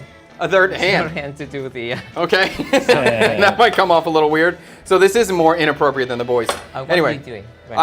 we're making our dressing. I want to make this a little bit acidic, so I'm going to add some lime juice into here. I don't want to make it too acidic, so I have some concerns about balancing this dressing with the tomato sauce, because the tomato sauce is going to be a little acidic as well. So I'm going to slow down on too much lime. I have some fried shallot oil that I made before. I'm going to add a little sugar to this first. So a little sugar is going to start melting. Chef, can I ask you today, what would our ETA be? It's not going to be long, Okay. because the sauce is almost done. All we got to do is bread the chicken Is fry. this a day that I need to supplement other food? I don't think so. I got a lot of chicken. I do not think so. All right, let's add a good amount of the fried shallot in here. I should oil I'm going to use the oil and the shallots themselves. to. I want a little bit of fat in this vinaigrette. I think the shallot's going to give it a flavor bomb. I think the shallot is going to bring a little bit more of that Vietnam flair to it. My biggest concern right now is making this taste Viet. Solid question for you, Chef. Go ahead. Are you paying movers this time or moving everything in by yourselves? I'm paying movers this time. How much is to move this place? This is going to be $5.5 million to move everything that's not the metal framework. So they're going to move the refrigerators, they're moving the table, this big table, everything. How much is that for? This is about 400. Sorry, that's not 400. That's about $280. And so for people that don't understand, if you've never had anything moved here, they're going to have one guy that's here just wrapping all of Chef's plates in newspapers. And they're going to pack Chef shit up for him. Yeah, this is literally they're walking in the door and packing. There should be, I don't know, anywhere from around eight guys here doing it, and they're supposed to be done in 4 hours. And the move is only a couple minutes down the road, so it's not a far drive. But after moving the house, I have some pride that I did it, but I don't want to be just angry for 3 days. I think you guys should be careful, though, with anything that could possibly damage or expensive. I would just put that on the bike and move it yourself. Yeah, but they're not touching the lights. Okay. They're not touching lights. I told Tang already, we're moving the cameras by ourselves. Okay. And anything that's really pricey, I'm moving the small stuff. Yeah. But they're really good. This is Vietnam Moving. They're recommended. That's like, I'm impressed with what they did last time. That's why I'm letting them do it all the way this time. And even the other company, La La Move. Like moving here, although I was stubborn and wanted to do it myself, I just want to save money. But they're really good, professional, pretty amazing. So how are you going to get this into this is going to fit? Yeah, you can take it apart. Okay. They're going to take it apart and put it back there. That's a big deal. Yes. Found out I'm allergic to fish mint last weekend eating bun sao. Not fun. Was there truly an allergy, or did you just go, wow, that's so gross? Because I may be allergic too. Or did you actually really get sick? Because that would suck. All right, there's one thing I wanted to try. If I have it. Are TikTok comments working today? I see it. Okay. I see it on stream. Although I have, I see some. Is that a new comment coming? I did want to try adding a touch, just a tiny, tiny bit of shrimp paste into, what's up, Tang? Good? Into the dressing. I'm going to try it on my spoon first. I don't want to mess with the dressing right now. But the thought was just trying to replicate a little bit of that MSG funk you would get from Parmesan cheese and using a little bit of this shrimp paste in here. So I just want to take, I'm talking tiny amounts. I don't want major issues here. I just want to have a little bit extra. So mum nem, mum ruk, or nuk mam, which is your favorite condiment? Nuke Mom, there's no question there. 1,000,000% over everything. Purely because Nuke Mom is the most versatile. I mean, I can, the times that I'm reaching to cook with Mum Nem or Mum Rook is very rare. The times I'm cooking to cook with Nuke Mom is every single day. So it's got to be Nuke Mom. And then we get so much more variety of dressings and salads and flavoring, where Mum Nem and Mum Rook are kind of one-trick ponies. Not really, but kind of. And really used for certain things, where fish sauce is everything. Well, somebody's asking how are the Bombi Bros doing? I guess they're missing the bro, but he was here on Monday, right? Yeah, Michael was here the other day. Michael's kind of busy. I don't know. He was here for a stream, but I haven't seen him much after that. He's got his own thing going on now. He's very focused on the bike community that's kind of growing here. We'll see what happens. Sorry. And I've also been super focused the last couple days too. I mean, we've been so distracted. This? Oh, so I am going to add a little bit of this shrimp paste in here. I like it, but very, very, very subtle. How little? Huh? That's it. You good? I don't want this to taste like shrimp paste. That's not my intention. I don't want you to eat it and think, oh, shrimp paste. I want this to be background, subtle, just a little bit of funk, a little bit of MSG, a little bit of complexity to replicate some sort of Parmesan element. That's it, really. Here you go. You got a Mom Nem question coming up. Do you like the Mom Nem with the bone still visible or to be strained? In Mom Nem? I think on a whole probably strained, but it depends on the variety. If it's like a fresher one and the fish are still kind of have their body to it, then I'm into that. I can eat that. But if it's like just like a dipping sauce, then probably strained. Without no chunky chunks. Okay. So what is this for? This is gonna be a dressing for the herb salad.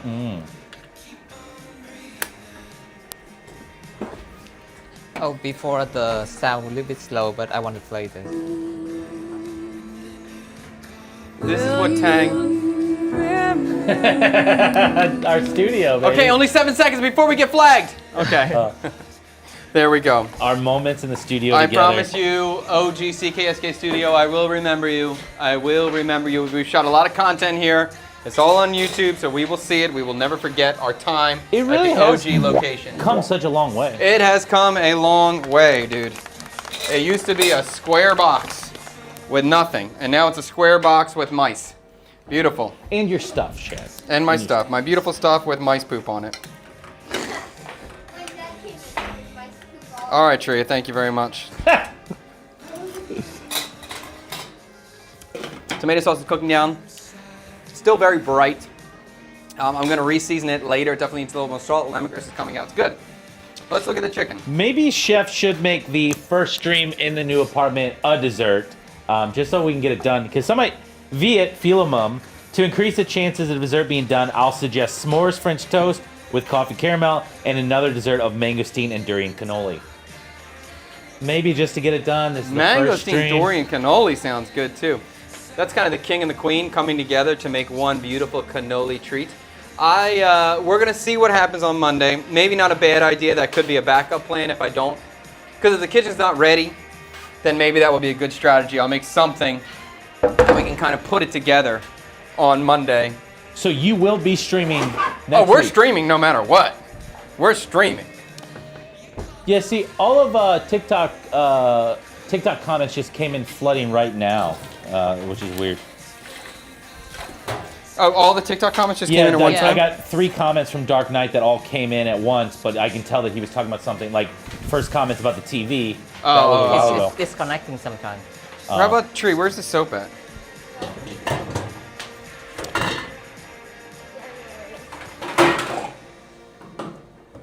All right, I just want to clean this board. As I said, there's mice are an issue in this place. It's annoying. Nope, somebody's So saying hello from PA. I want to make sure I clean this board. And so if you guys didn't hear that, for all the TikTok comments, they just came in all at once. So if we missed a comment that you said, just put it in there again. So I want to make sure we get to all your All your questions, I'm always happy to answer. Your wife letting us know about 10-0. Oh, thank you, my wife. Are you at the restaurant right now? My wife or the people? No. Oh, no. We are at the studio, the OG studio. And the next place is still going to be, I wouldn't call it a restaurant. I call it a studio. And even the secondary element is really just like a street food cart. I don't have a restaurant right now. And somebody was reminiscing about your first test cook video in this space. And it's almost unrecognizable now. Are you still opening the banh mi shop? I don't know. I don't know. I haven't talked to Interesting. Michael in a while, and it seems like he's more focused on what he's got going on with the bikes. And if that's the case, I still will serve them at some point. It may not be an official long-standing shop, but I'll definitely do a pop-up here and there for it, especially now that I have the location on the street. But, you know, something Michael and I were going to do together. He seems like he's found a new area that he's excited about. And honestly, if that's the case, I think the best thing for him to do is to do bicycle tours. I think that's the smartest thing for him to do right now. Don't do anything that you're not passionate about. I wake up every day and I teach children, and I'm not passionate about that job at all. I have to not think about what I'm doing when I get up in the morning. I just gotta get up, put those shoes on, and get on the bike and go. And I then just love once I'm that- going, I can think about it because I can't. There's no stopping me, right? I love that everybody was thinking, I wake up and I teach children. Everyone's like, that's his truest passion. You're like, no passion. I could have fought a 7th grader today. It could have happened. My boy Liam looking bored. Are you bored, buddy?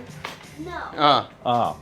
Hey, Chad, I'm planning to use my focaccia for a sandwich. Any suggestions for sandwich fillings? What's in your fridge right now? That's kind of my suggestion. What do you got in that fridge or freezer? Then we work from there. Whose Vietnamese is better, Fred or Chad? I'm going to say my Viet is better. I think, but definitely my pronunciation is better. I think Fred has a bigger vocabulary than I do. That same guy with the focaccia, he followed it up with baked chicken, tomatoes, and arugula. He's what he's thinking. Bake. Oh, that sounds like a banger right there. Is the chicken cooked already? I would just slice it thin. Tomatoes make a dressing. Arugula is always a key to a sandwich. Mayonnaise. Maybe a chili spread if you got it. That sounds like a good sandwich. Some sort of onion if you got it. I'm into that. Actually, let's move forward with our chicken. So, to make this Viet chicken parmesan, I brined the chicken last night. Oh. Brining, always a good idea, always makes everything better. And we brine this with ginger, lemongrass, turmeric, green onion, garlic, shallot, MSG, fish sauce, I think. And I use some mushroom seasoning as well. Or like the, you know, like the instant mix. So this was done late last night. And so I'm just gonna cut these now. I'm gonna butterfly these out. You say why you Why do we brine it? We're brining it, one, to increase the flavor. So we've added flavor into the chicken itself. And beyond that, we're doing it for moisture. So the chicken is now seasoned on the inside. So we have a seasoned liquid, a seasoned brine. And now on the inside of chicken, the brine is seeped in. So the inside will be seasoned. And we also have extra moisture inside. So the chicken's been sitting in water. It's absorbed that water. It's absorbed that saltier water. So it'll retain its moisture. Always a good strategy. Always, always, always. If you got the time, always brine. Twee said, I told y'all Michael has secretly opened his own banh mi shop already. Well, if he did, I don't know about it. We can go try it. I'll go review it. I think it's interesting. What does Twee think about the Thai chicken feet, like salad that they do? She loves it. Yeah, She my loves wife it. loves it too. Yeah, she's into How it. about a Vietnamese version of that? Could you create a Vietnamese version that can compete with this Thai version? It would be hard, honestly, because everything that they've done is what I would want to do is make it super bright and crunchy, and like the green mango in there is so good. And what there makes it Thai versus what makes it Viet in that I mean, dish? it's pretty close. I think it's really Thai's probably the amount of spices that are used and kind of their bigger texture too. They're kind of chunky. The green mango in the actual savory salad. We see that sometimes. I think that one's it is borderline Viet or Thai. I think I think if I made it and I called it Viet, people would be like, oh, okay, they believe it. But this is like a boiled chicken feet salad that has heavy marinade on it, sweet It fish sounds sauce. so terrible. It's good. when you say it like that. Boiled chicken feet salad. Like, Yeah, but the chicken's like deboned, and so it's kind of easier to eat. This is something Fred really likes. I remember getting this with you, and I was like, "Do you really want that?" And he's like, "Yeah." And I was like, "All right, it's pretty good." Did we do that? Yeah, we had it somewhere. Oh no, we had it at the place that did multiple dishes of chicken on the one tray. It was automatically on. Yo, there. I thought we ordered it somewhere else too. No, I don't. Maybe we did, but Yeah, because I remember I was like, do you really want that? He's like, yeah. I was like, okay, fine. And then when I had it, I was like, ooh. oh I yeah, like it. I do like chicken Yeah, feet. Fred gets down with chicken feet. We just made some the other day, like the same way I did the. Do you remember the chicken feet I made in the barbecue? Yeah. Oh, they're so good. I did it again the other Yeah. day. Yeah, in the air fryer. What do you think of a tit call bun bao? I'm into it. We just had, like the bun baos I really think are overrated, not very good. But there's one by the market. Tree got it last week, and I just got another one today. It's good. I'm kind of into it now. What about this bun bao shop that only does bun bao? It's okay. Oh really? Have you been there? I've never had it. They have like cheese inside of them, which is kind of cool. It's a little I'm different. turned off by that right away. No, that's okay. But I don't think they're anything like that special. Like I can't imagine. I don't know how they're surviving. I don't think they're selling that many bun bao. So it's shocking to me they're surviving like that. You know, money laundering takes many. Okay, so the chicken is now butterflied. We're gonna bread it. Why brining overnight? Why do you brine overnight? Yeah. The same way that you would like. This was in here. Okay. The same way that you're gonna marinate wait. overnight. Wait a minute. I'm gonna wait until I get back here before I answer questions because I'm gonna wait because I'm a good guy. We brine overnight so the chicken has enough time for the brine to penetrate the bird, to penetrate the breast, so the flavor can get all the way through. If you brine for 2 to 3 hours, it will have some effect, but it will not have as good of an effect as if you brine overnight or even 24 hours. Yes. Does that answer it? Okay. And look at the camera and say, the chicken part. The chicken part. How you gonna say it? What do you want me to say? And here the chicken. And Oh, all right. Let's work on the chicken next. Is that what you need? Okay. We're gonna do the chicken next. Next, we'll tackle the chicken. We're gonna bread the chicken now. Okay, let's go. Okay. Let's do it. Dang, I was excited to visit the Bun Me shop this summer. We'll see. Don't throw it out of your books yet. I just haven't seen Michael in a long time. It's been a while. Is Fred gonna be at the new studio? I am losing my golden ticket. The golden ticket only applied to this address, so I'll have to get a new one. No, I'm apparently my golden ticket is for the new place as well. So you guys will see me. I will be gone this summer, guys, though, for 2 months. He's going to America. Going to America. I'm taking my family to America. I'm so excited. I'm so excited. Yeah, Hooray! Hooray! Hooray! Fred, do you know I love burnt peanuts so much? Oh. I love burnt peanuts. Is Liam there today secretly taking over Brother Tree's dishwashing job? No, not yet. But it's Not coming. yet. Well, if you don't do a good job, it's coming, Tree. Do you prefer using cooking oil or butter when cooking? Hold on, I will answer that in a second. You can answer now. Oh, it really depends. It depends on, like, there are different things that have different uses. If I only have one, I'm picking butter. Because at the minimum, I can clarify the butter, make ghee, and then I can use it to fry and stir fry too. Butter's a better flavor, so I definitely would prefer butter. But they do have their different uses. Butter doesn't always, when butter gets cold, it gets hard, which is a disadvantage for certain things. They say they're gonna miss me. I'm gonna miss you guys too, but don't worry, it's not for a while. And how far it was? Yeah, we discussed that earlier. His new house is very close to the studio. It's Very, very close. Yeah, we could walk there if we wanted to sweat a lot. How do you feel about walking in Ho Chi Minh City, Chad? Let's be honest. Oh, it depends on the day. And the location, really.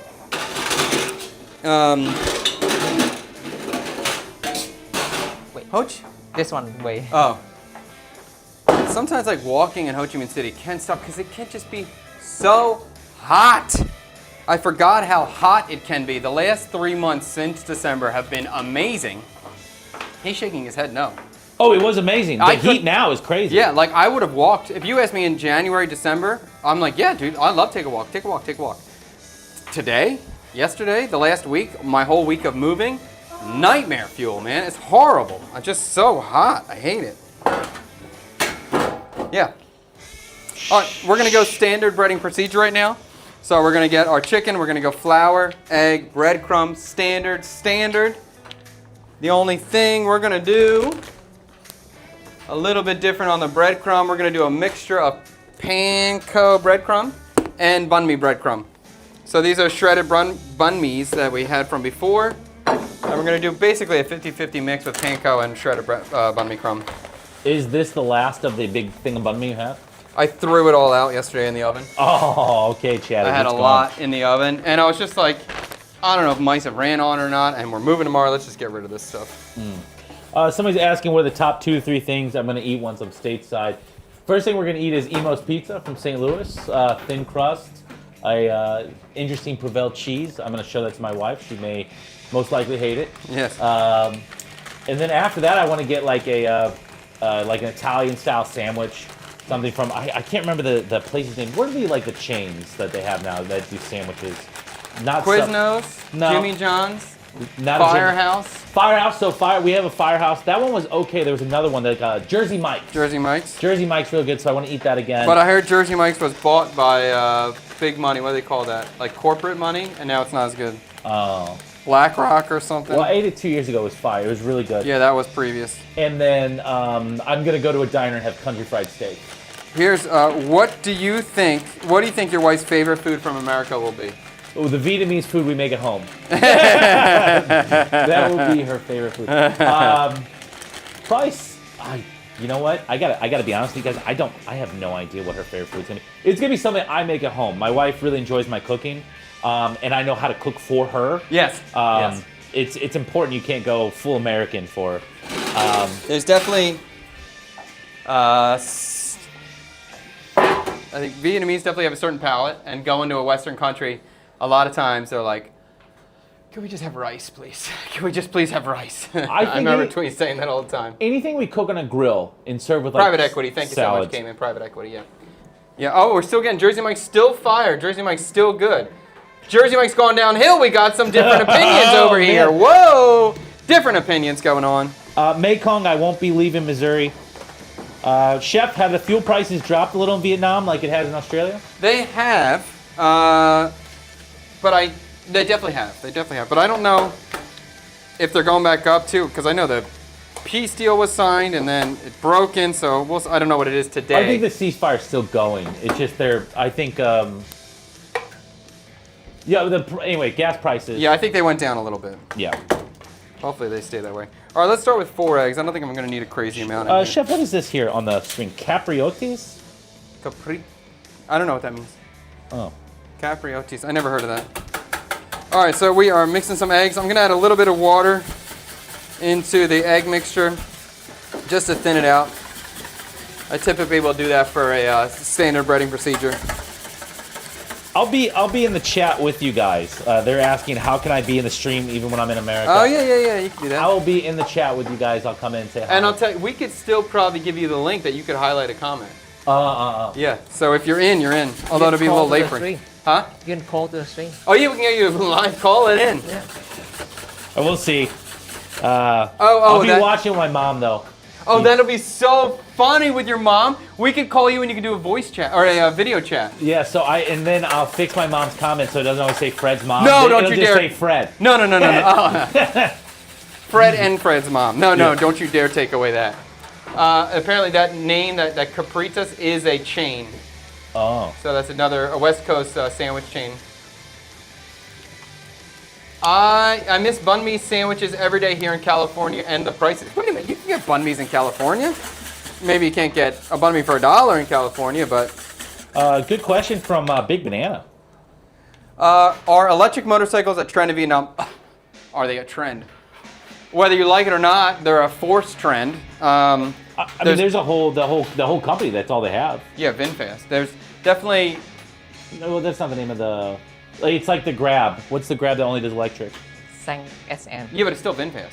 It's still. Oh yeah, I know. only That's the Grab. Yeah, so there is an Uber called San, which only has electric vehicles. Electric vehicles are being forced upon the population. There's rules coming into play that it is a requirement. So over the next couple of years, they'll be faded in. We'll see how it works out. It is definitely people have concerns about forcing the entire population onto electric vehicles, and can the grid handle it, all the challenges that are going to occur. But at this stage of the game where they're around, but they're not every single bike. It's pretty cool. And they have like these battery swapping stations. You kind of walk up to it, take out your old battery, and there's a new charge battery ready to go. Really? That's kind of cool. That's new though. That's not really No, that's new, popular. but it is cool. But the problem is when 10 million people need to switch batteries, how is that going to work out? Now we're talking about 50 people switching batteries or whatever, maybe 5,000 in the city. So in the small scale, the battery switching looks cool, and you can see them around the city. But on the large scale, we're going to see. People have expressed concerns. Burners natural gas or propane? Propane. I don't know the difference. Yeah, I can't say that if I cook on one or the other, I can tell. But I'm just pretty sure these are propane. Asians can't go long without soup. You know, I didn't really think about that, but I feel like that's completely accurate. Yeah. I don't know how true that is for every Asian country, but for Vietnamese, yes. Yeah. That's for sure. And I would guess for Koreans, yes too. They need a soup or a stew of some kind. Oh, my mom is in the chat. Better than Jersey Mike's. Which one? I don't know. Which one are you talking about, Mom? Not Firehouse, huh? Okay, so I think we're ready to go. We're going to start breading now. So I have some salt. I'm afraid to over-season. Normally I would season my flour, season my eggs, season my breadcrumb. But I think that brine was kind of strong I made yesterday, so I'm not going to. I'm going to just kind of go naked in here. And I'm going to start with the flour. Make sure I'm covered evenly. And we're just going to go through one at a time, each stage of the game. I'm going to try to keep my hands clean if I can. I think this is the first time I've seen somebody do the standard breading procedure with a pair of tongs. Really? I always go in the hand. I hate it. I hate it, right. Maybe I'll do gloves. No, let's try it and see it's working all right. This is interesting because Tweetsian says Thailand is getting more expensive nowadays. Do you think Vietnam's price will increase as well? Yes. Matt was just saying that. Matt was saying how nice the price was here, and I thought that was funny because every time I had experience in Thailand, it was always very comparable. I wouldn't have said that Thailand was more expensive. I always thought Thailand was more expensive. I never felt that way. I didn't think it was crazy, but I thought it was more. And the prices in Vietnam are absolutely going to go up. They're absolutely going to go up. And we've had some discussions the last couple of days about taxes in Vietnam going up. So if taxes go up, prices go up. That's just how it works. Somebody saying you can mount some screens behind you in the new place and have guests Zalo vid call into the show. We could. I was thinking about, but we wouldn't even need a screen behind us, so we would just need, we could do the screen on, all right, I'll think about it, it's an idea. Because I think I will have a little cheap projector extra. And I've been thinking about what I'm going to do with it. Yeah, he's saying the banh mi is not like Vietnam, everything is different. Oh, He's okay. been waiting for months for you to open your banh mi shop. Yes. Well, we'll see. It's still, if, I definitely, if Michael's not excited about as excited as he was before and excited about something else, I'd rather him do whatever he's excited about doing. Maybe we have to call Mikey right now and on the show and say, Mikey, do you want to know? And I really think him doing a tour company with bicycles is the best thing he could do. The same way that we started doing tour company on food tours. Like, it's a good business, especially when you're the first mover on it. And I think he could really be, like, a cool guy in that space. And I think regardless, he's going to be. Whether that's his main focus or not, like, he's doing it already. Would they please phase in electric bikes without horns? Question. No, we need that. No. We definitely need that. Why people think the horn situation is bad? I think in Ho Chi Minh City it's fine.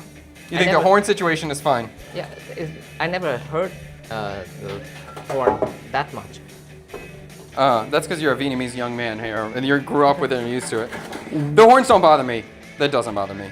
All I really cared about was the karaoke, late night karaoke, and that's pretty much done now, so I'm cool. I got no issues anymore. Everybody's always asking, do we have Mexican food? We miss it. Mexican is so popular with the chatters. Well, how did Tweet feel about Mexican food in the U.S.? She's never excited about it, ever. I've gotten Ngop into having a burrito here and there from La Fiesta. She's okay with it. When we eat La Fiesta, she will like it, but she never wants it ever. Mm-mm. And every time we say we want to get tacos, she's always like, oh, okay, fine. There's only been one time where my wife was like, let's get that burrito, only one time. Yeah, well, I'll tell you, my wife actually liked the souvlaki we had last time. And last time we had the souvlaki, all the kids love it, I love it, and we always want it to get it delivered. And then my wife never wanted it, but last time she was like, That was pretty good. We can get that again. Ah, yes. It's been how long you guys been together? Like 15, 17 years. I don't know. It has to be. I've been here 14 years. long You guys time. were married before I got here, Yeah. so yeah. Yeah. So 17 years it took. Yes. To get it, yeah. Yes. But now she's in, and I'm very excited. I don't know why, but a souvlaki is something that I can eat all the time. That's one of these things I could eat 2 days in a row and be happy. Very few things I want to eat twice. What up, Sammy D? Oh, my mom's saying Charlie's on the Hill in St. Louis. So we have a big Saint, like Italian community in St. Louis that's been around for a long time. They call that area the Hill. But we didn't get down there to eat last time. I heard people saying cooking with pork fat is better than using vegetable oil. What do you think, Sean? I agree. It has. I mean, it depends on what you're doing again, and pork fat can have a strong flavor depending on how you prepare it. But in general, overall, I think it's probably the way to go. If you have it and you can use it, it's good. Somebody is saying that they still think that your TikTok should just have the phone pointed at a different screen. Something like OBS showing close-up Senator Chad plus a wide angle of the full YouTube. So I guess they're saying take this phone and then point it at a screen that's showing the wide screen. That's interesting. It's not a terrible idea. But it shouldn't Quality's have to gonna be be like that. Yeah, well, TikTok makes it hard. I think I do have an extra small, like mini PC, and I may try to set up the stream, have 2 streams going and stream from the PC for TikTok. So at least we can have 2 angles, and at least we can get you better audio From TikTok Live Studio, from the studio. It's a PC, so I can get the I've read something about the live TikTok studios. TikTok only want that for gaming content, gaming content. and they scan if it's not gaming, they're not gonna push your live. Oh. Well, we're live in anyway, regardless if they're gonna push it or not. We're going. Coconut pandan cannoli. What do you think, Jeff? That's the one. That's the one. Any of this, I don't know. I got excited about a cannoli one time, so now we keep getting cannoli ideas. Yeah. But even like coconut pandan sounds good. That seems like the easiest one, and I know I could crush that. The Dorian mangosteen, interesting, hard. The guava pandan, I believe it was, another interesting. Anyone that has a few puree is harder, but because it's harder, it's more interesting to me. What is the dessert cannoli made of? The shell itself, Yeah.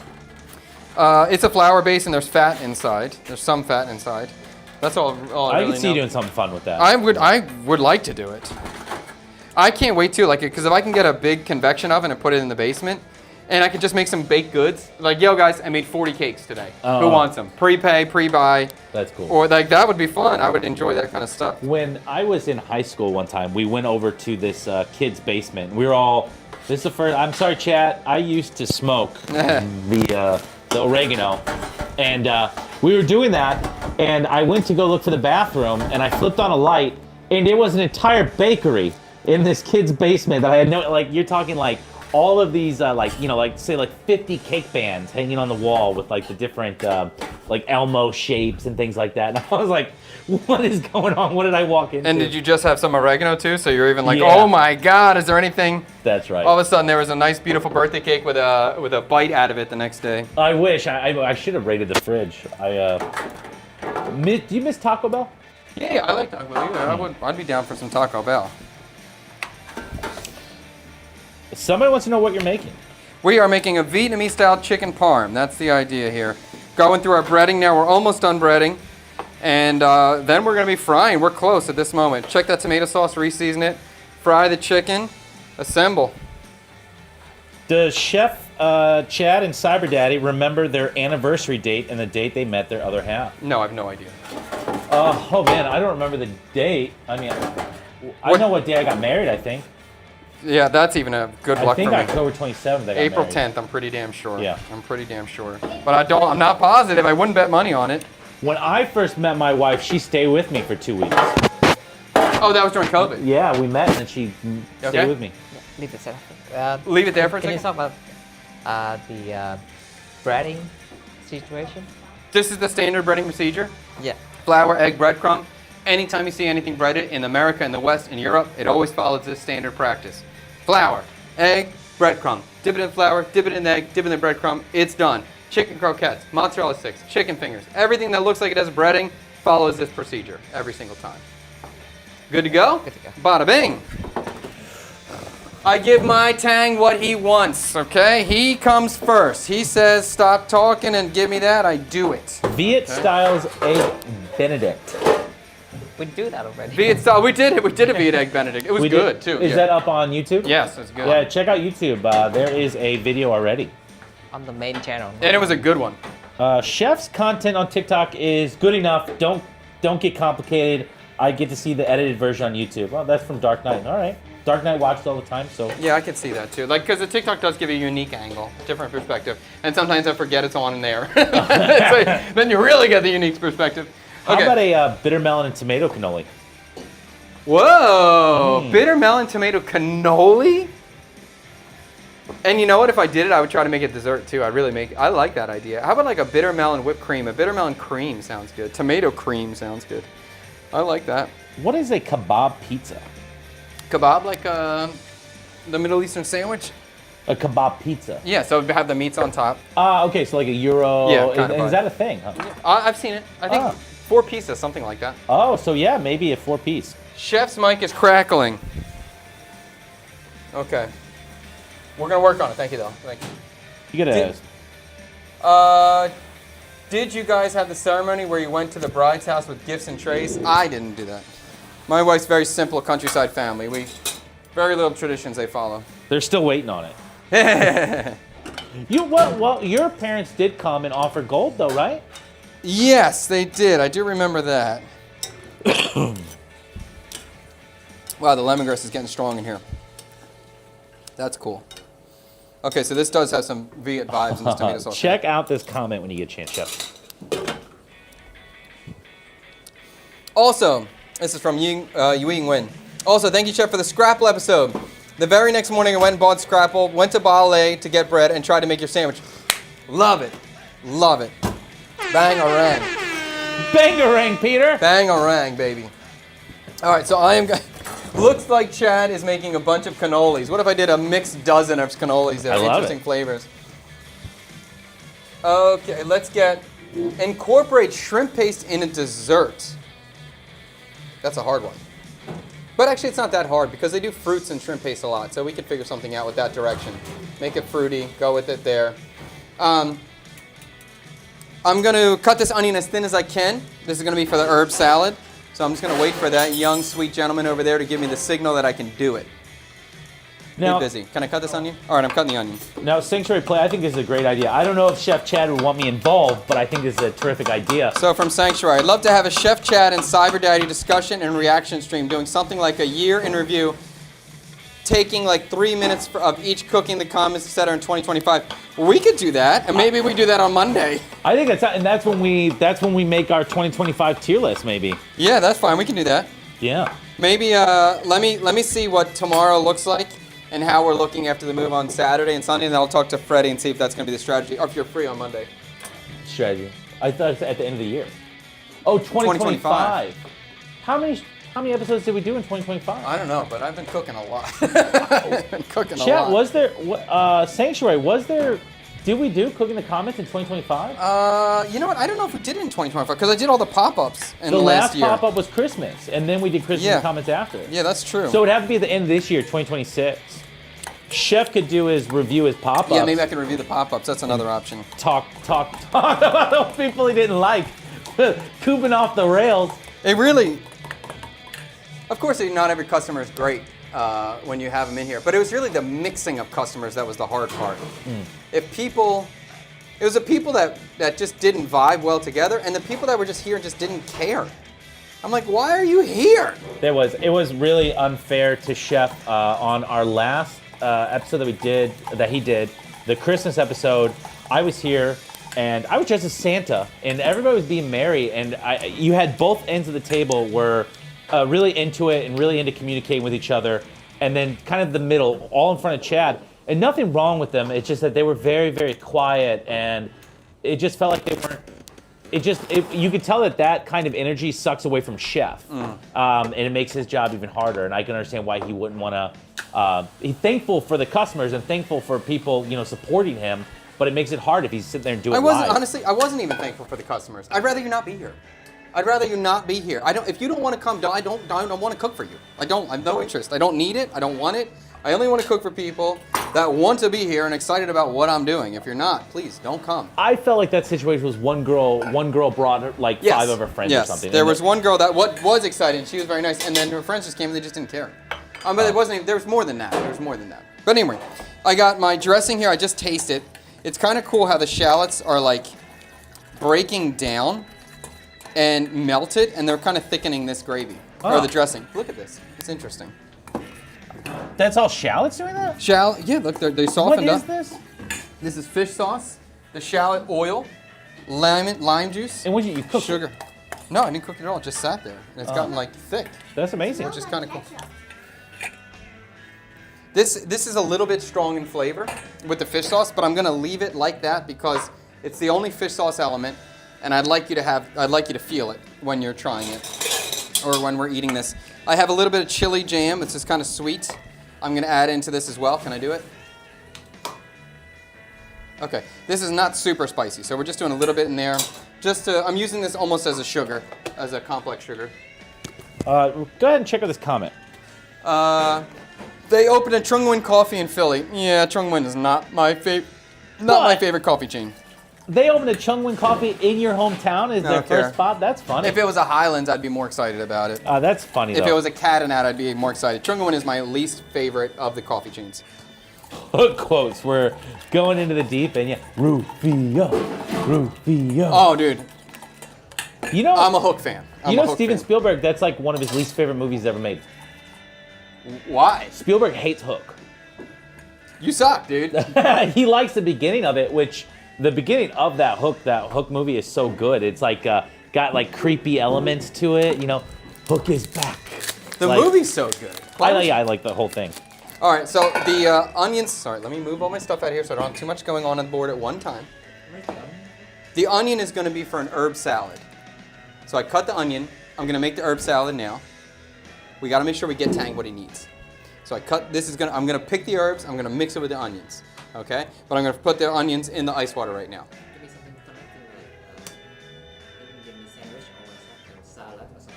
Okay, so for part of the idea of making this like a really Vietnamese dish was to use a lot of herbs. I want to make a big herb salad. I don't want to make a mistake I made before where it wasn't herby enough. So besides for the herbs, we're also going to add some very thinly sliced onion into this herb salad. So I have some super thinly sliced onions. I'm going to soak them in some ice water. And this ice water was my previous ice water bath for the tomatoes, if you remember, a little callback to earlier episode. Thank goodness this ice water melted. Now I have, or ice melted, now I have ice water for the onions. So I'm putting the onions in the ice water to crisp them up and to reduce that aggressive onion flavor. So this will sit here for a minute or two while we pick our herbs for for the herb salad.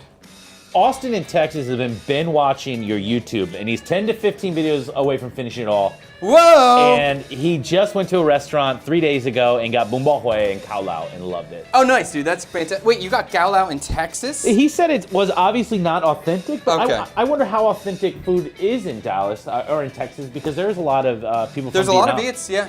Viets, yeah. Just Cao Lao is not something I have ever heard being sold in America, so that's just exciting that's even on the menu. I don't know what Dark Knight's referencing here, Chef. Chef, how do you deal with that at How Alenia? did they? Dark Knight, clarify that for us. Maybe what's it? Freddie's on the chat right now, so I'm not really looking too much in the chat at the moment. Yeah, I wasn't sure what he was referencing. Something you obviously did recently. So I'm gonna start picking some herbs for this, and again, this is kind of cool in Vietnam. You can buy every individual herb, and then they also just sell like pre-mixed herb packs, and they just call it herbs, right? They call it rau thom. So this is the mixed herb pack. This has 4 to 5 herbs inside of it, and this is about $1 for this quantity. So I have some Thai basil, I have some purple perilla, some spearmint, and we're just gonna go all the way. We're going everything. And I'm gonna go ahead and just pick through. Takun is just sad that people messed it up and you're not going to be able to cook for him. I'm still gonna cook. No, I'm still doing it. Yeah, So the sorry. dinners are gonna come back, and because it's in my house, it's just gonna be more efficient and easier for me. And I'm probably they're gonna be available for private events only. I'm not gonna try to mix and match crowds. So I'm gonna let somebody, whoever it is, book out the space, and then they will bring their guests, so that the environment will be cohesive. And if you want to bring 4 guests or 5 guests or whatever, I will have seating, I think for 12. It's going to be tight with 12, but I definitely for 10. But if you want to come with a 4-top or a 10-top, it's going to be up to you. But we will do dinners again. I did enjoy it, and the new space is even better for dinners. It's so cool. So they will come. Chungwin is only Chungwin Legends now? Like, No, I thought that was just some location. Yeah, I think some locations are Trungwin Legends. I think there was a split. I think there was a split in the company. Trungwin Legends is one of the owners, and the other owner is the OG. Well, they Trungwin. opened one in Texas as well. That's pretty cool. What is a Wawa? I've heard of this before, but I don't know what this is. You don't know what a Wawa is? Oh my God. Your feminine hands. So, the Wawa is a convenience store similar to Sheetz. You have Sheetz, right? You know Sheetz? It's a convenience store, gas station. Yeah. But Wawa also has sandwiches available, hoagies available, good coffee. Is this the sandwich that you bought for your uncle? Yes. For a, okay. Yes. It's kind of, Wawa at this point is basically a Subway, a gas station, a 7-Eleven put together. Ah, okay. Yeah, that's what it is now. And it's great. It really is it's a classic Northeastern business. Fantastic, very beloved to the Northeastern community, Philly community. Does Viet cuisine have something that works like a pesto, a oil herb nut paste? Not really, although it could easily happen very quickly just by blending some stuff. Like the mahan is probably the closest thing, the fried green onion oil. But it's not really a pesto because it's not a paste. But you could just blend that and make a paste really quick with it. Beyond that, I can't really think of anything that's more pesto-y or nutty pasty kind of thing.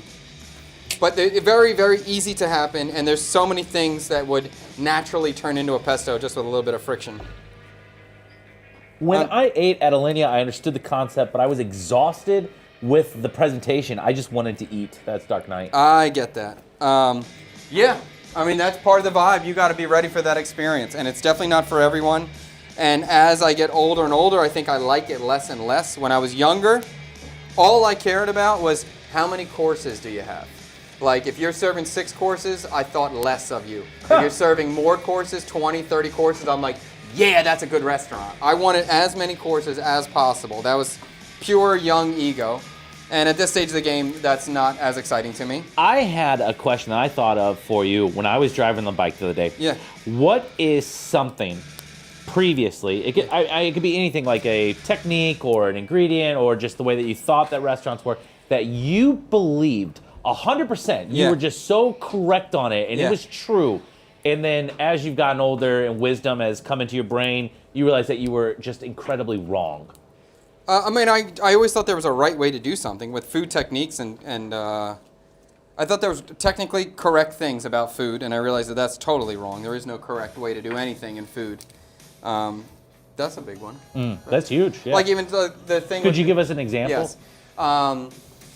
In America, in the West, and Europe, when we're dealing with potatoes, we don't want to develop any starch. We do not want gluey, gloopy potatoes. We want to keep them. We want to interact with them as little as possible, not to activate the starch, so they're smooth, creamy, and nice and fluffy. In China, they take the exact opposite. They take the potatoes and they work. I don't know about all of China, but a region of China works these potatoes as much as possible to make a gluey texture. Gluey texture is the end desire, and then they make some sort of like noodle dumpling out of it. And in the West, if we started working potatoes super hard, people would be like, I would get yelled at. The chefs would be like, what the hell are you doing? Like, what are you doing, bro? So that's definitely another one would be in Vietnam when they make a flan, they put ice on top of it. And now I understand and it's good, but when I worked in a kitchen when I first got here, I had a young cook who was making flan for the staff. He steamed it. I was proud of him. I'm like, yeah, dude, way to go. Cook for the staff. That's great. And then he put ice on top of it. I was like, what the F are you doing? What have you done to this? Little did I know that is how they make flan here. That's the normal standard method. So definitely things I thought were wrong before are totally fine and perfectly good. There's a couple. I'm just trying. I want to get more what into happened that. internally inside you when you started to come to this realization? Internally? Yeah, was there like a death of your young self? No, maybe there was an opening, a freedom level to it, that there is no right way or wrong way. So that made it even more open-minded. And as like a content creator, live streaming, cook kind of person, it makes it even easier because I can be like, even when I screw something up, I can be like, oh, well, that's how I wanted it to be. I'm doing it the Asian way, or the Vietnamese way, or the American way, or whatever. I'm combining these flavors. It gives me more outs to like talk myself out of a bad situation. I don't think there's any sort of negative thing that occurred. There was definitely, when I was younger, I really thought food was all that mattered in terms of a restaurant. Like the food is the most important. And after I closed my restaurant in Philly, I realized food's not the most important. Marketing is more important than food. And then service is more important than food once they get in the building. So that's another big one. By the way, I'm just tearing up some culantro as well. This sawtooth coriander. Is your new place in an area with food and cafes all around your street corner? No. The new place I'm at right now. Down the street there is a corner shop. There's a lot 5 minutes from where I'm at. But right where I'm at, there's not a lot that's walking distance from me, but there's a lot of traffic that comes through this area. So I really like this location. I think it's fantastic. To live, it's fantastic because the street's fairly quiet, but within 2 minutes on the bike, we're like right in the middle on Winty Tap Street, and it's super busy. There's so much around. It's so exciting, so much. But the street we're on is kind of quiet, but there's always traffic coming through. So we would stand out if we had a little bit of a sign going on and just try to get people to come in and advertise a food item. So I think it's a great location for what we're trying to do, what I'm trying to do. Does Wawa have steamed subs? Steamed subs? I've never heard of a steamed sub. Sanctuary Plague, what is going on here? They're saying it's like a Buc-ee's. I think I understand a Buc. We have a new Buc-ee's or Wally's. Is it Yeah. Wally's or Buc-ee's? I would say a Wawa is like a Buc-ee's 1/10 the size and not as extreme with the options. It's still beloved. It probably has the same love that a Buc-ee's has in that community or that part of the country. Buc-ee's is better. Buc-ee's is a better experience. But Wawa has like hoagies and stuff. Buc-ee's doesn't really have that. They have other sandwiches. You need to do something with Mark Wiens, please. I love Mark Wiens. I really like Mark Wiens. He was eating at, I love him. you know, like these kind of old, like, they would even use the name smorgasbord, right? In PA, that buffet place? Anyway, like, I think we have in Missouri as well. Oh, Like, okay, it would just be okay. off a highway or something. Like, it's the people that are eating there are just simple country Yeah. folk, you know what I mean?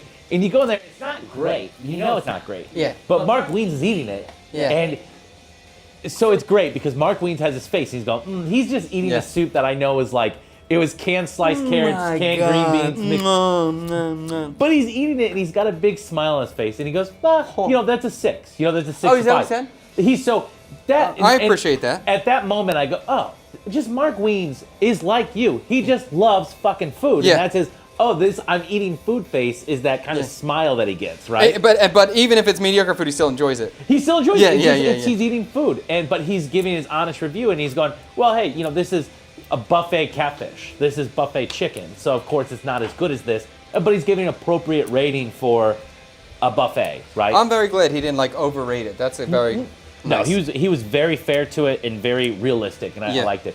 And so he's been going around. That's what made me think of it because he did a Wally's and a Buc-ee's kind of YouTube videos, and I thought it was very interesting.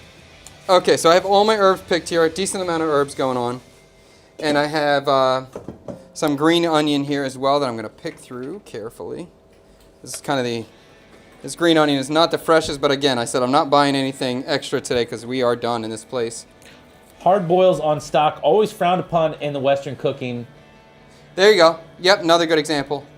My wife will boil the shit out of something. Yeah, boil the hell Yes. out of it. Yeah. It's not boiling enough. But like I can't say that boiling hard is right either. They're different things. It depends what you're trying to get out of the stock or the braise.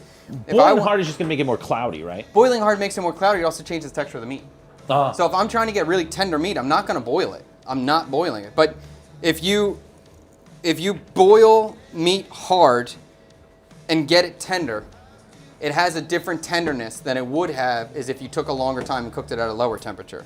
So they are different things, and they both have their uses. If I'm trying to serve like a chewier texture meat, which sometimes happen, am I frozen? Rachel, I see you on TikTok saying I'm frozen, but I feel myself moving. I see it. So let me know if that gets better. Yeah, there's different textures that happen from boiling versus simmering. And being aware of that gives you better control to decide, hey, what do I want to do? Do I want this texture? Do I want the boiled texture? Do I want the simmer texture? So like all these different techniques, the more you learn about them, the more understanding you have, and the better you can get the result you're looking for with whatever you're trying to cook in that moment. And Laura has just discovered the Easter egg of the string. Yes. Yes. What Easter Yes. This is my father's shirt. I have no clothes. I literally have no clothes at the house anymore. We are, I think, 5 or 6 days without laundry at this point. And yesterday we were trying to get the laundry done, then the washer exploded. Oh no! So we do have the clothes are at the local laundromat though, so we do have clothes available right now. I just got to go pick them up. But you are a true OG there, Laura. Ooh, I wonder chef's opinion. Before I became a line cook, I thought it was all about the food, but the service makes a lot of the differences. Yes, the service. I hate this. This pains me to say it, but it really does matter. And there's going to be real restaurateurs who are going to tell you that great food cannot fix bad service, but great service can fix bad food, and that's a true statement. I miss the service in the U.S. It is so hard in Vietnam. You go to a place, I'd really like, especially when it comes to something that I'm not familiar with. I go to the restaurant, hey, what do you, I'm not familiar with this restaurant, I'm not familiar with this menu, what do you think? What you ask the waitress that, and it's just going to be blank, the server or waiter. It's just going to be blank. They're really going to give you nothing, and then if you push them on it, they're just going to, whatever to get this interaction ended. They'll just say whatever they have to. And I miss that. I miss being able to, get kind of that little insight from your waitress or waiter. And maybe I like that little back and forth. That is true. Get. Typically in a restaurant here, any sort of place, the staff will be very, very, very hesitant to give you any recommendation or advice or give their opinion on what they think is the best thing or what you should order, which makes it hard. I do have fun with it. I'm just like, all right, you tell me. What do you think I should get? And they won't answer, but I'll keep pushing until I can finally get something. How do you feel about the standing at your table? I don't like people around me. But so if you go to the restaurant, the waiter or waitress will just stand there. They'll give you the menu and then just stand there like, I don't know I haven't even cracked the book open This is yet. the same thing about going to the Best Buy here, where someone's there's part of the idea of having good service here is that someone is right there ready for you if you speak. Right. So their job is to stand there and just wait. And at this point, I'm just so used to it, I don't even care. I'll just let you stand there. I don't care. I'm going to pretend you're not there. I'll let you stand there as long as you I still try now to be throw my drink order out there to see if they'll go get but that doesn't work, no. So then I get my wife to tell me, hey, just come back in a couple minutes. Yeah, give me 5 minutes. I don't want to be rushed to order something I don't want or miss something that's going to be great because I have to read the menu and translate it in my mind. And it takes me a little while, Yeah. I'm going to cut the top of the green onion I threw into my herb salad, and which is quite herby. And the bottoms I'm going to cut small. We're going to throw this into our tomato sauce. And we're going to finish that sauce out and get ready to fry the chicken and assemble. I think Chef would rather just lay down and die than do this. You have an excuse, correct. You have an excuse to go clothes shopping now. I don't know if I would lay down and die purely because I have my children. I love my children. And I watched a little video yesterday about a girl who was sitting at her mom's grave, just missing her mom, and it was 15 seconds long. It broke my heart. Oh my gosh, It broke my heart. It broke my heart. It broke my heart. So I do not want my children to be without their father. But goodness gracious, do I hate shopping for clothing. Any clothes I have, my mother bought them for me, my wife bought them for me, or my dad left it here on his last trip. I don't think I've bought a piece of clothing in years and years. I have no sense of style. I have no style. My only style is whatever clothes my brother, my mother, or my wife bought me. I forgot. My brother has bought me a few pieces of clothing. Your style is the shirt that says something or has a print on it. Lately, I've been wearing the pink shirt. I like this stuff from Uniqlo. I've just been wearing white Uniqlo. and salmon-colored shirts. Those are and yellow. I like white, pink, and yellow now. I've been wearing that a lot. I don't know if I have a sense of style, but I'll tell you, Vietnam taught me about fabrics. Just about sweating? Yeah, highly knitted cotton. So the shirts that you typically buy in the U.S. where you go, oh, it's so cheap, it's $5 to $10. Yeah. And you're like, let me load up. And that's a mistake because you're never going to wear that again in Vietnam because it's this, the tightly knitted cotton. So there's no escape for air. Okay, so I'm pulling out the lemongrass at this point from our tomato. Whoa, what's going on here? It smells so good. You're frozen. Our live went bad. That was TikTok. You're frozen. Yeah, TikTok died. TikTok's back. I think the internet connection is dead. I'm sorry, we're just turning TikTok back on. The said I sound like T-Pain with auto-tune. I don't know. All I know is that Jay-Z line, you're T-Paining too much. All right, I'm pulling the lemongrass out. Let me see if I can get the...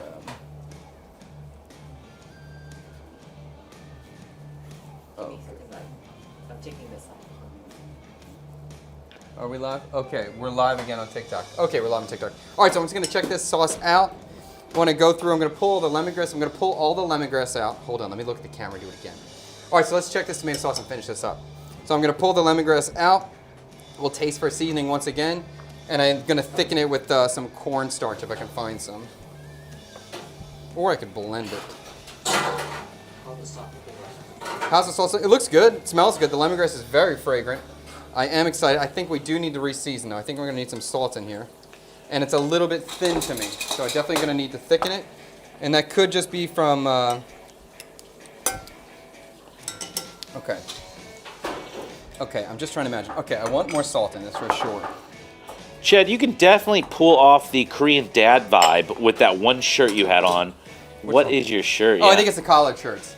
Oh yeah, there's two. I have two Korean dad shirts for sure. It's like a checkerboard kind of pattern, gray with a collar. It looks like I could definitely go golfing in that shirt.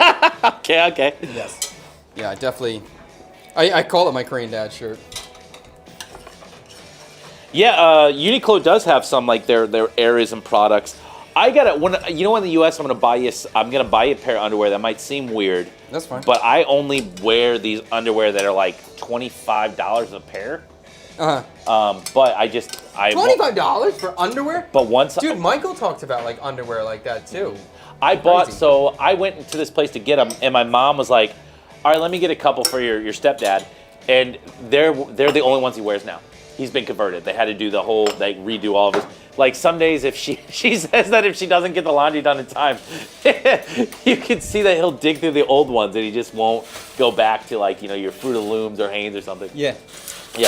I'll have to get you a pair. Show you the way. Here we go. I'm gonna blend the sauce first. I want to get it pureed. Hello TikTok, you're coming back. I'm sorry the extreme ended for you guys, but we're coming back. I think you have to reconnect the comments when you get a chance. Okay. All right, so I'm gonna blend. Wait. I'm waiting. Yeah, Duluth Trading Company. That's what I have. I have all. I've I have heard all Duluth. Duluth. I've seen it on YouTube. I've seen podcasts advertise that. I have like 15 pair of Duluth underwear. What's that guy's name? Who's that anarchist guy? I think he talks about Duluth underwear.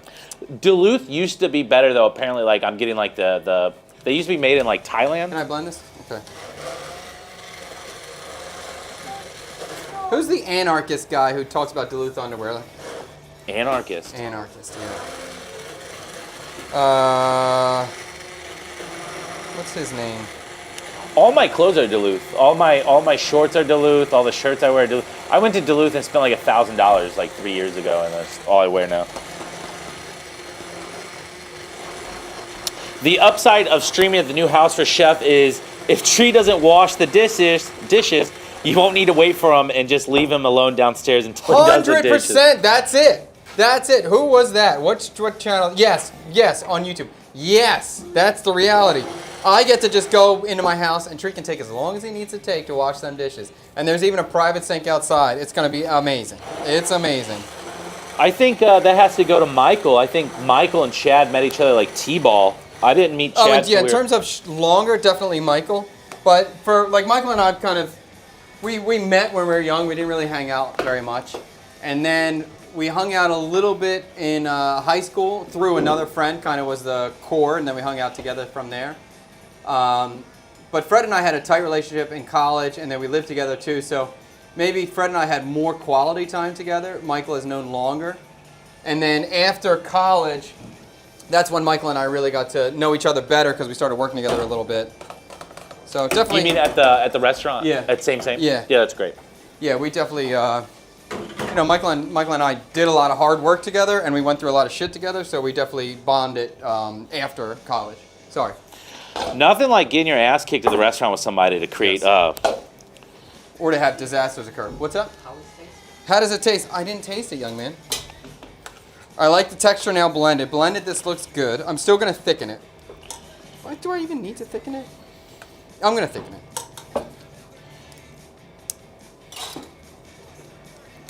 It's very light, bright. Ginger, lemongrass. Lemongrass is stronger than ginger, although I just got a piece of ginger right there. What was I expecting? I was expecting this to taste like this. It tasted like I thought it would taste. That's good. A little bit more salt. I'm just trying to imagine it with the herb salad on it, with cheese on it. So I think we're gonna be cool.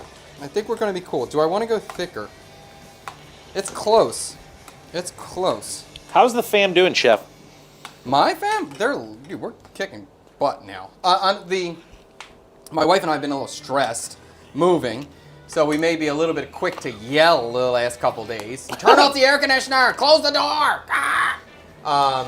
But we're just working really hard right now. So, but the house is almost settled in, fairly settled in. We now have spaces that are clean, that are comfy to hang out in. So that's amazing.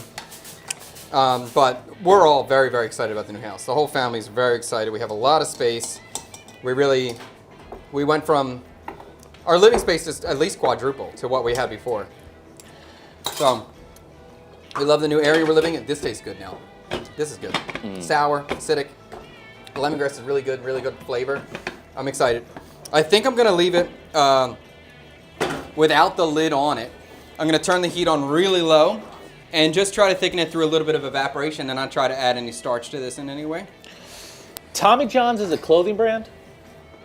I don't know. That sounds very familiar to me. It does sound familiar. Somebody said Culinary Anarchy. Is that who? I don't know. I'm thinking of Tommy Lee Jones and maybe watching Men in Black No, tonight. you were saying Anarchy earlier. No, that's not it. No. Oh. No, he's truly an anarchist. He's a guy from Russia. He lives in America now. Now he lives in Texas. He used to be a New Yorker. He's very funny, but he truly is an anarchist. What the hell's his name? Twee says that, not your wife, but Twee Teen. I don't know if it's a good thing for Tree because we may never see him anymore. No, we will see Tree. We will see Tree. I promise we will see Tree. And with the studio in there, we'll definitely Tree saw. I have a Bangkok pan, and he's like, oh, what's this for, Bangkok? And he's like, oh, it'd be cool to cook eggs in there. I'm like, yeah, and we could do that on stream. Oh, that would be cool. Yeah, so we're gonna be streaming all the time, and definitely I'll just cook a simple wake up. I'm cooking breakfast for the kids. I'm gonna turn the stream on, so we will see it. And when if it's a family stream when it's just my kids, then I won't feel. The show will be about them and including them. Where this kind of thing is not necessarily about them. This is about the cooking, the comments, and the chat going on. So I don't think Chef's going to be adding basil because I believe you're having an herb salad. Is that correct? Correct, and we have Thai basil going on in here. Inside of the sauce or inside of the salad? The Thai basil is inside the salad. Okay. And even the little bit of green onion that I cut, I was going to put that in the sauce, but I actually just threw it right in here. Fantastic's got a question for you. At the new joint, can you make sure the CKSK neon is straight, bugging my OCD brain out? I can see this side is lower than this side here. That'll be at the upper light. Huh? That's this light. This light is second. No, He's saying this not sign straight. is that K is down. needs to Yeah, be there like you this. go. Yeah. Oh, okay. Yeah. Yeah. Oh. Yeah. Well, I tell you, I know who hung the sign up, and it wasn't me, okay? I know who comes in here and steps all over my cutting boards every day and readjusts everything every day. But yes, we'll get a level. We'll get a level. We'll do it. You stepped on the cutting board? No. But he always, because he has to come up here, right? So you got to step on this table. So, Remember when Bobby Flay beat Yes. and then he stepped course on I the cutting board yes. and then it was like, you don't do that. Look at Morimoto was pissed. Yeah. Morimoto was pissed. He's just mad he got his ass whipped by Bobby Flay, which you would think you're like, Did he win? Yeah, but that's Bobby why win that Bobby battle? Flay got it, because he beat Morimoto. You'd be so pumped, you know? No, I think he stood on the board right after the timer went off. He didn't stand on the board because he won. He stood on the board because he made it. Oh, I don't know. I don't know if he won the battle I don't or know. not. I don't remember. Chatters, when Bobby Flay beat Morimoto in Iron Chef, did he wait till the score came in for him to step on his cutting board, or was it right after the time? I'm willing to bet $25. I'm not confident. I'm just I don't throwing it out there. I'm pretty damn sure. He literally jumped on the board at the end of the timer, just in success of we did it. We got our Really? foundations up, Oh, yes. that's kind of. I'm pretty damn sure. I could be wrong about that. But he one. still pulled off the win too. That I don't remember. He did win that? Yeah, he did win that. Well, congratulations to him. That's a very impressive thing to beat Morimoto. And maybe I'm wrong. Maybe, you know, now I have to think back because it was long. I didn't like the new Iron Chefs when they came out. No. Wait a minute. I gotta. Let's talk about the Let's talk about the herb salad. What do we want to talk about, young man? What do I think about it? I think what? I think it looks good. I think if just by layering this up and seasoning it with this fish sauce, this is going to be the thing that takes it over the top as being Viet. I think if we don't include this and we just use this kind of tomato sauce, a light tomato sauce, and the chicken brine with the lemongrass and ginger, it'll taste maybe like an Asian chicken parm, or maybe like a little bit of a lighter chicken parm. But I think this inclusion of the herb salad is really gonna make it, like, give it that, okay, this is Viet. I hope. That's my intention. We're gonna find out. Yeah, Chef's new house does have an elevator, and then I like Sanctuary Place coming here. I will never forgive Flay for the stand on the board, and it was after the timer. After the timer, yes. You'll never forgive him, my goodness. I think Morimoto feels the same way. I really wish I could just remember this. It's not Tom Segura. It is. What is this guy's name? He's the guy I'm thinking of. The anarchist guy I'm thinking of. He wrote a book about North Korea. Michael Malice. Michael Malice is his name. No, we're not voting. Sure.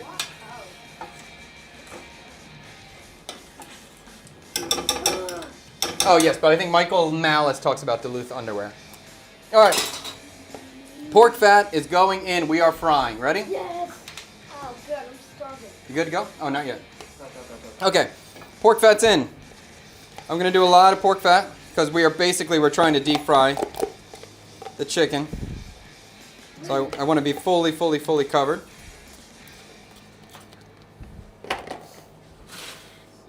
What's that smell?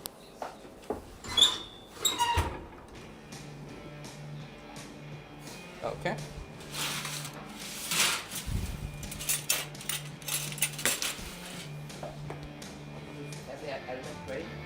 Every element is ready. Yay. The cheese I didn't open up yet, but that's just straight mozzarella. Nothing too wild about that. And the bread we got to cut, but this is it. Huh? We're ready to assemble. All right, so now we're going to fry this chicken, and then we're going to assemble the sandwich. We are ready to go. What are you, the Avengers? The guy I was thinking of is Michael Malice is the guy I was thinking of. He does sound like an anarchist. Yes, he's Oh, cool. that's sweaty, buddy. Don't touch that. I'm sorry. You're contaminated now. You shouldn't touch that ever. All right, let me try this vinaigrette again. Somehow there's 3 liters of sweat on that bandana. Chef, I gotta let you know, I am gonna leave here in 20 minutes. You're going to eat before that. Okay. Yeah.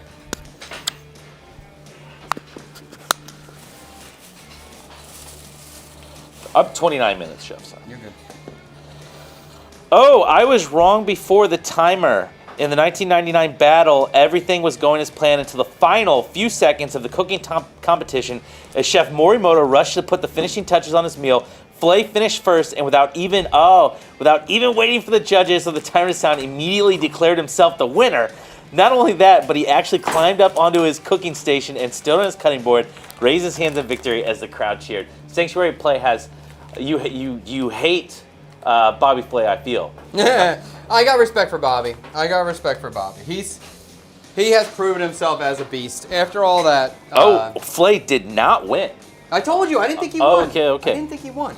I really? Oh, wow. But even still, surviving in there, big deal. For doing all that beat Bobby Flay stuff like day, or week in and week out, he's a beast. He's a beast. I like this one from Maycon here, Chef. Good. Oh, 1 second.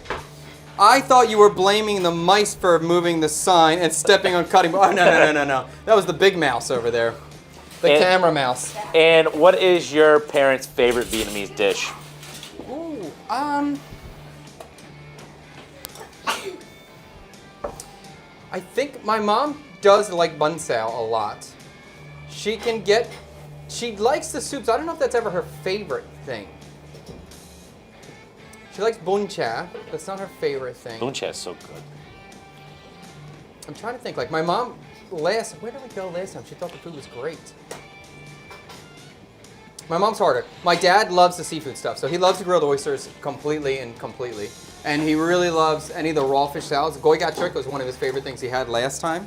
I think that was fantastic for him. They're getting better and better. And I think that I'm always taking to eat new stuff, so it's not even like we're repeating meals that much. Because to me, it's like, oh, my parents are here for 30 days. I only have 30 dinners I can give to them. What are we going to eat? Do you remember, what did they like the most on my tour? I think my mom loved the gaya, the bankan gaya. Oh, okay. I think that was her favorite thing there. And probably my dad's favorite thing was bankan gaya, this crab soup. They liked the pizza at the beginning. Everybody likes that, though. That's such an easy one. What? You said bankan gaya 2 times. That's because I meant bankan gaya. You said the first time, yeah, but the second time it's crab soup. Yeah, bankan gaya is crab soup. Bankan gaya. That's a different crab soup, young man. What? Okay, thank you for your input. All right, let's fry the chicken. Chef, looks like you and the boys are due for another haircut. Oh, yes. Sorry, Fred, not you. I mean, actually, I need it more than anybody because I'm really showing, my baldness here. I was thinking about that when I was coming to the studio. I was like, I should really get myself cleaned up here, but... Well, listen, dude, I should really get myself cleaned up here. It's been a while. You could donate some hair. But it's been... Or maybe I could. I could sponsor everybody with that.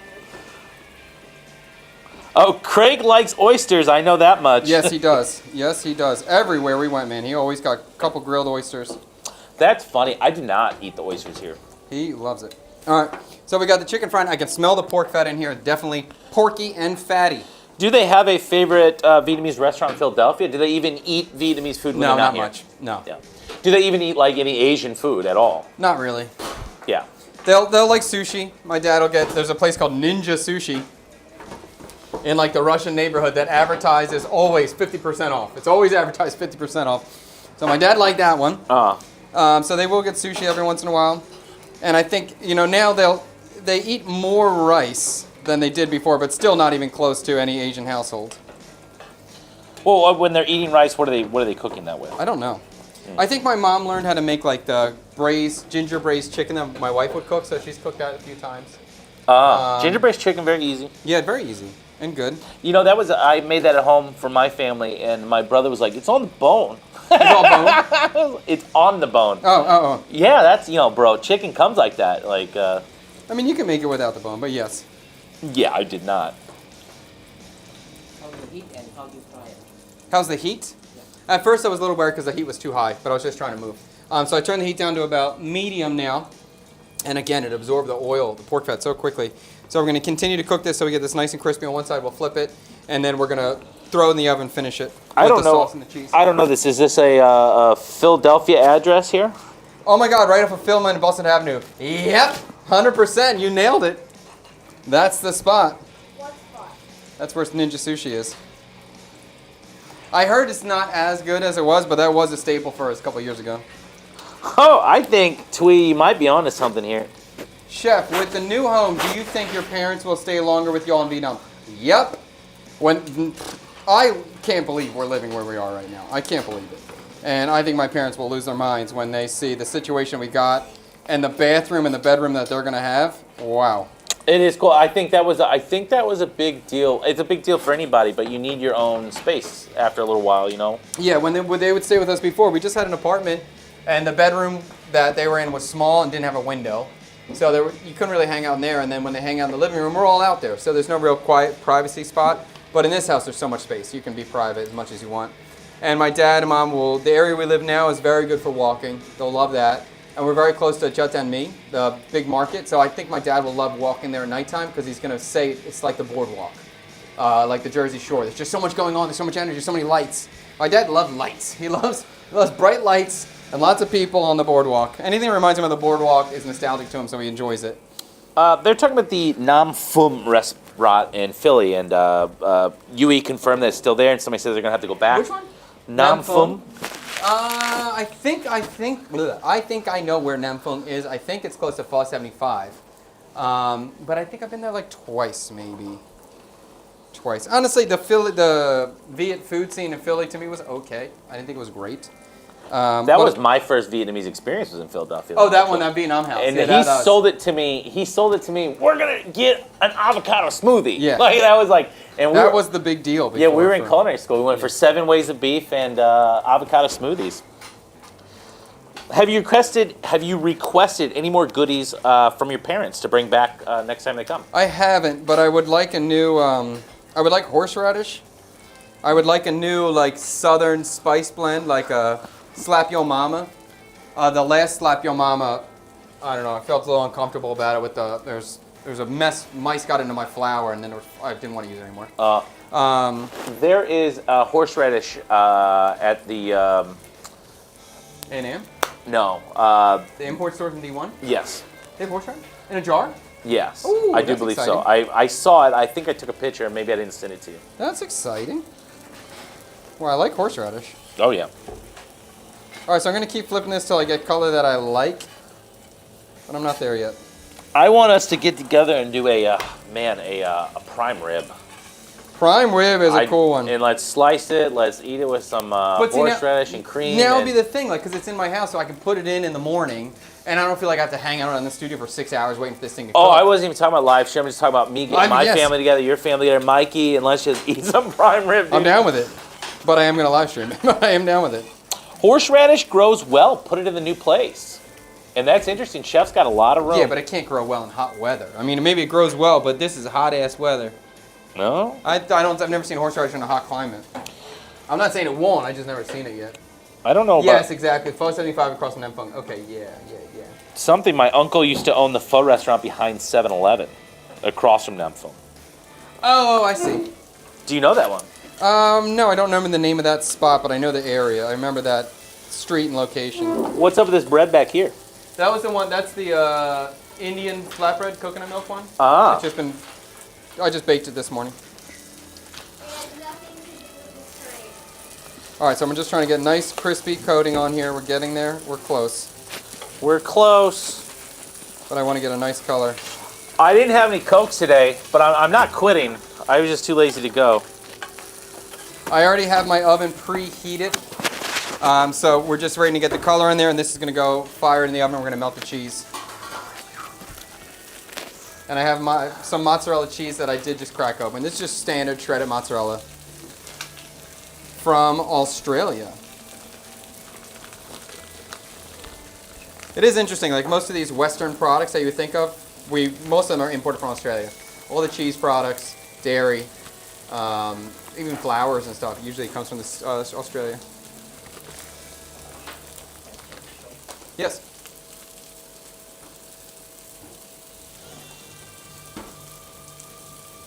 Got it. Okay. I turn the heat up on this chicken. There we go, just to get some color on these things.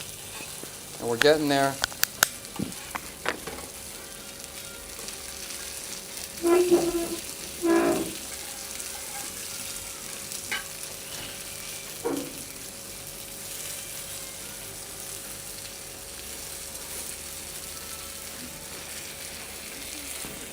Almost. Is there going to be a carb with this, or just a chicken? Oh yes, the bread. Yes, we got the banh mi there. So we are making that's another Viet thing to do here, making the banh mi with it.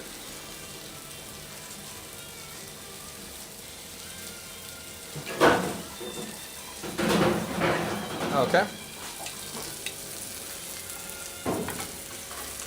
And I'm just flipping these pretty often. My pan's pretty hot now, so I do not want to burn these things.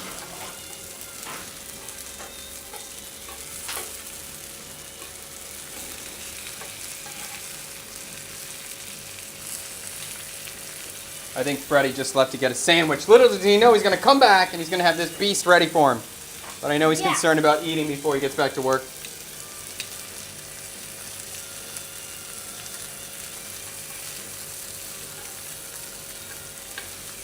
Okay, I think we are going to start.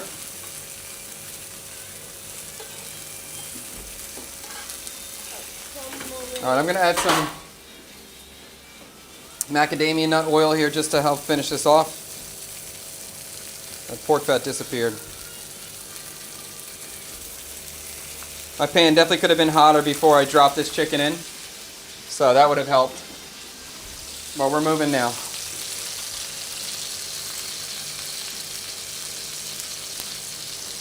I'll show you guys.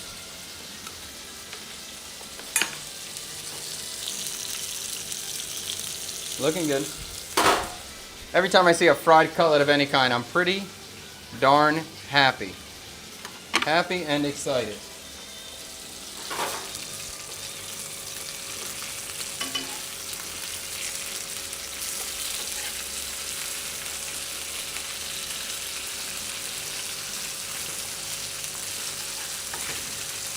Okay, I'm going to start pulling these out now.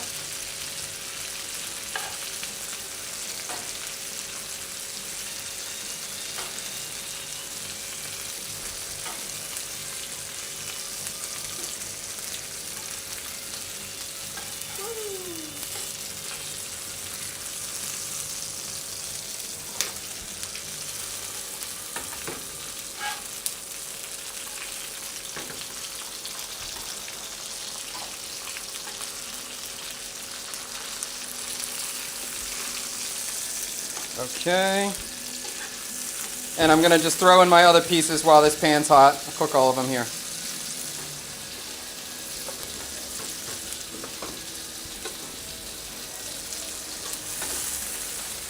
I hear you. I didn't want us to lose sponsorship, you know? Oh, is that the Coke? Yeah. Oh, is that all you ran for? Oh, okay. Oh, no. I know you said you got a lot of chicken sandwiches. I got a lot. Inhale it, buddy. Don't worry. I got it. Okay, we're going to start building these things out now. You're freezing? I'm freezing on what? No, him. Oh. Your son. Oh. I'm turning the heat down on this bad boy so I can not be so focused on it. I'm going to do a little, I'm going to kind of double the cheese. I'm going to do a little on the bottom and a little on the top. And then we're going to fire this in the oven.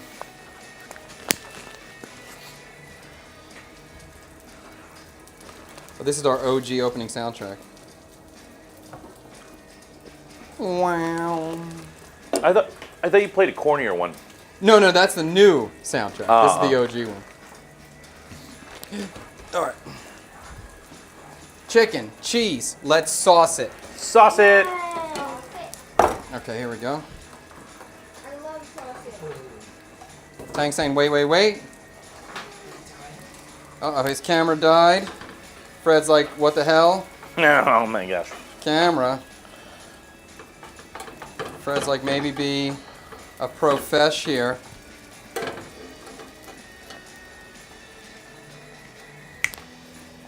It's okay. I can make it there pretty quick. Okay. Oh, have you had that Detroit pizza yet? Laney's? Yeah. It's good. It's good. I might try it after school today. If you and the boy want to meet me, oh, you're not. No. You don't live there anymore. No, and I'm also not. I'm busy. Oh, you're Okay. moving. Yeah. Okay, so we're going to add the tomato sauce right on top. I have a little cheese on the bottom. And we're going to try to just not get a crazy layer, but we want to have sauce the whole way, covering all areas of it. I'll message Mikey. You think Mikey watches the stream? I don't think so. Mikey, if you're watching the stream, let me know if you want to meet me at Lammy's today. I My think he's wife- going to say yes, though. My wife is moving, and we've been moving, and she's forcing me to fend for myself for dinner. Okay. Oopsie, sauce goes first, cheese on top so it can brown, but no biggie. Oopsies, cheese on the bottom, sauce, then cheese on top again. Oh. Double. Give me some cheese to protect my chicken. What is it? Are you going to Meathead Billy's wedding? What's meathead? I don't know, but this seems so personal. Oh, wait, I think that's Billy got engaged here? Is he a meathead? I wouldn't describe him as a meathead. Who is that? There are people that got engaged on stream on Women's Day. Oh. Yeah, someone- He's calling him Meathead? I don't know what the meathead. I don't know if that's his name was Billy. I don't know if that was that or not. Wait, Billy and Bobby? No.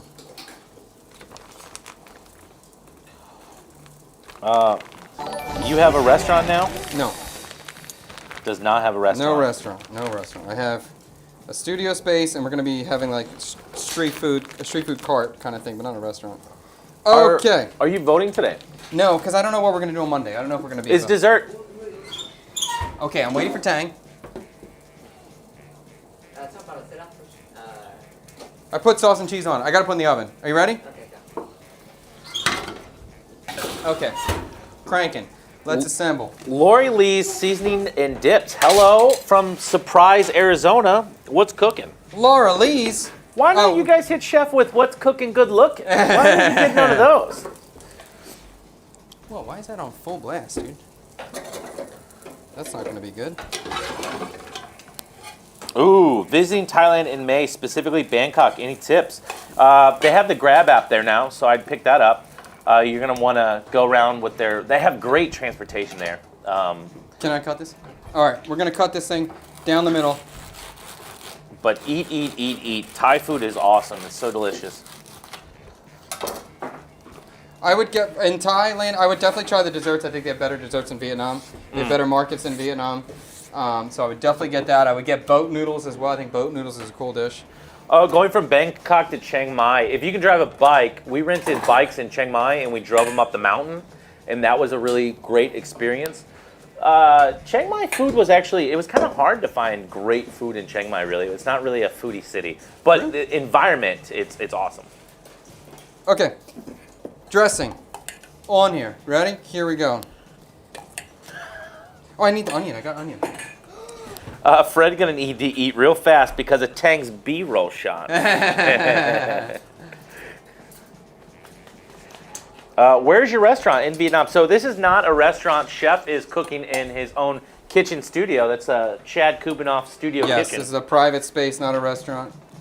Maybe down the road, maybe not. Opening a restaurant's a terrible idea. I don't mind opening a food cart or like a place that focuses on one dish.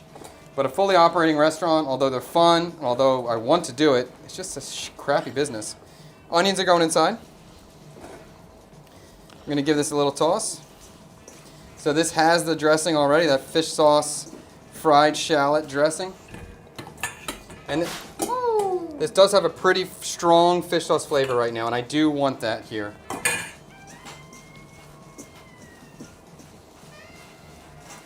So I do think we're going to have a good sandwich. I just don't know if this is going to be a Viet chicken parm.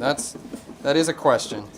And these, I mean, that's what makes these challenges or days, these cooking the comment days hard is I'm pretty confident I can make pretty good food every day.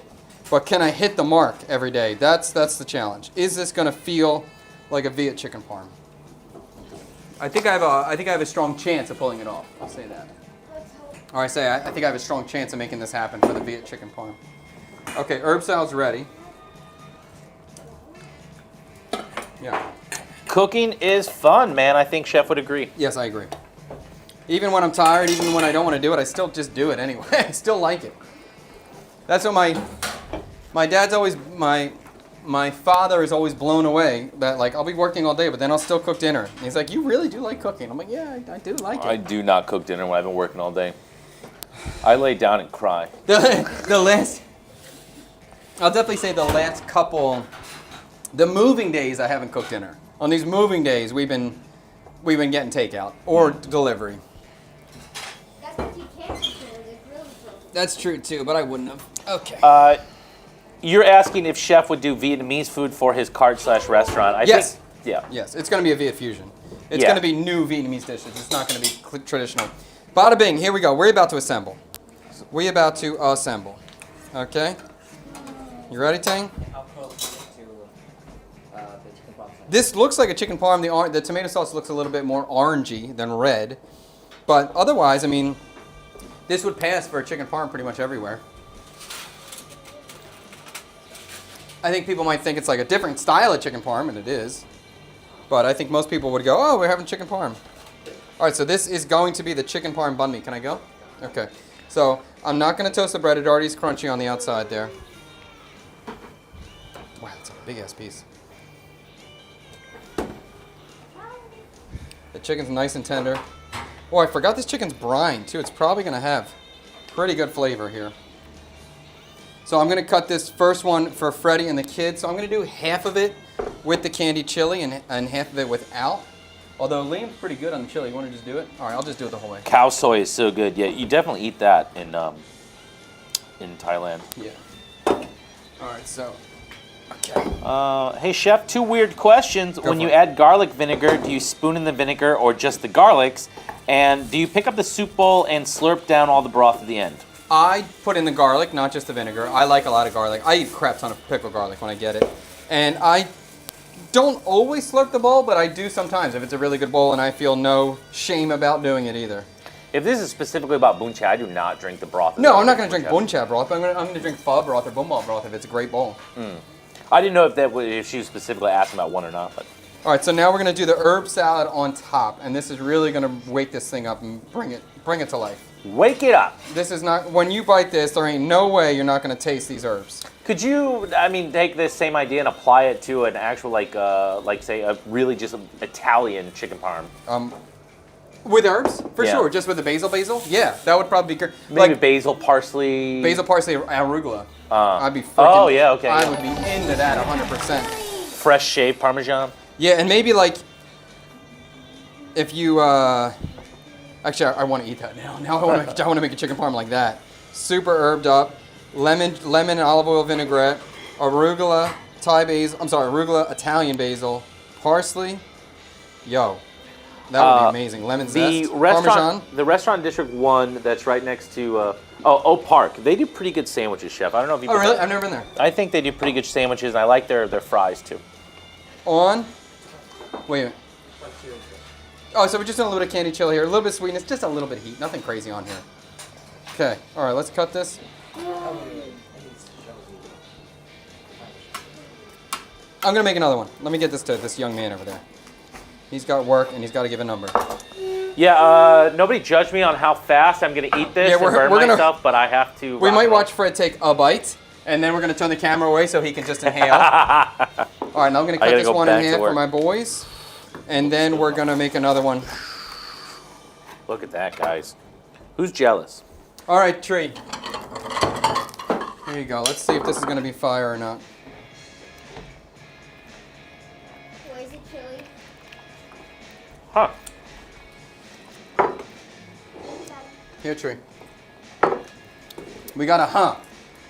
Huh's an interesting way to start the bite. This does not look like chicken parmesan. Oh god, it's chili in there. You need lime or no?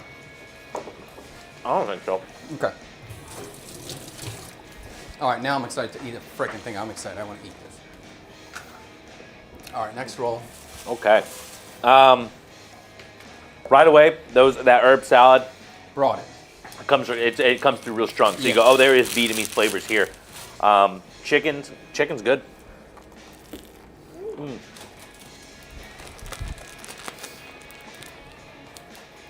Yeah, and that chicken's got the brine on there too, so the chicken should have some extra things going on inside of it.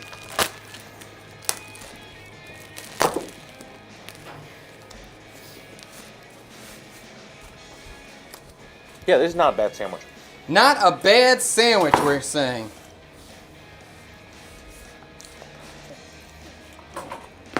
Can I go?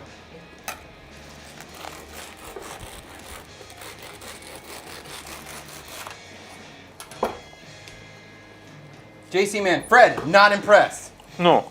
Spinsky 25. I love the Fred reactions. No idea what he's thinking. Okay.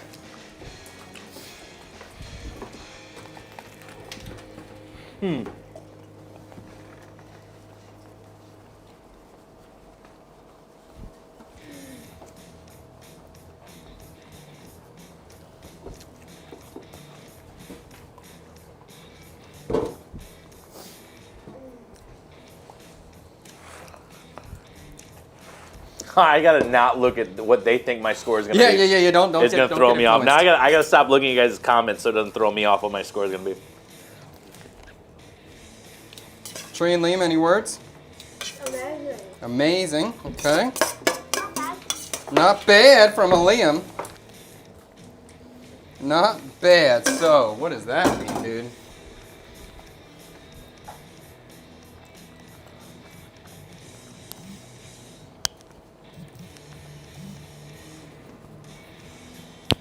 Did you add more pickled chilies or candied Okay. chilies than on yours than you Darsh? I'm adding more now. Yeah. I think that's You want more? yeah, throw. Hit me up, dude. Yeah. Yeah, the only thing I had pickled shallots at the house. So I debated bringing them today for this, but I just thought the pickled shallots, I don't know. When I thought about the acidity in the tomato sauce and the mozzarella cheese, it kind of threw me off. The tomato sauce is low key. Okay, I'm gonna go. Can I go? Okay. Now, can I pick it up? You want me to do something? Cut it. Pick it up and put it down. Ready? I have to put it down like that. I don't have enough. I can cut it in half and pick it up better for you. Cut it. You're not gonna do the intro with it? No, we got time. We got to eat this thing and move on. Yeah,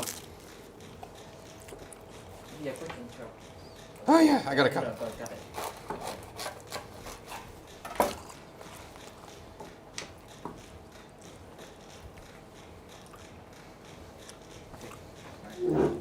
The Viet chicken parm banh mi.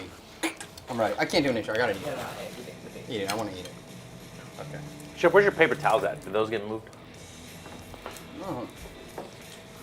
I got 100,000 people watching me right now, and I look like You look like Kermit. look like a hermit. No, Kermit the Frog. Kermit the Frog. Yeah. That is the first time I ever heard that. I think I look more like a Fozzie. I don't even know the Muppets. You don't know the Muppets? Nope. Okay.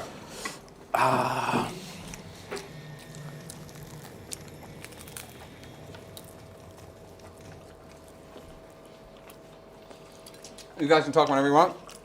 30 score up. Tang, you gotta buy it. What time is it? The only thing I know about the Muppets is that they put on a play to pay the bills. That's the only thing I know about them.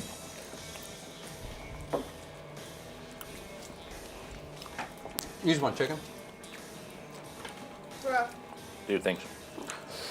Yeah. Oh, it's still on me.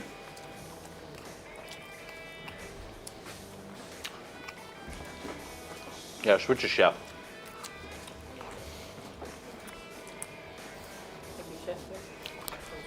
Sorry, everybody's been watching me eat silently. A mukbang. This is turned into mukbang videos. Let's see what the Vietnamese. We're gonna get Fred or get Tang to take a bite. Then we're gonna go back to Fred and the kids and see what they think on the score.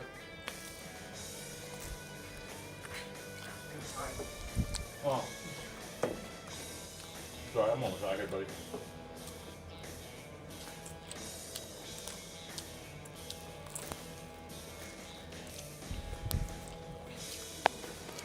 Tang, I need you to go over there and put that sandwich in your mouth.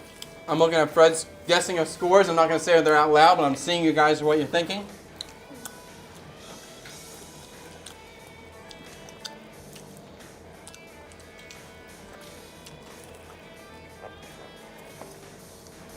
Cindy, I do love this idea. This boat chain taboki. It's gonna happen at some point. Mm-hmm.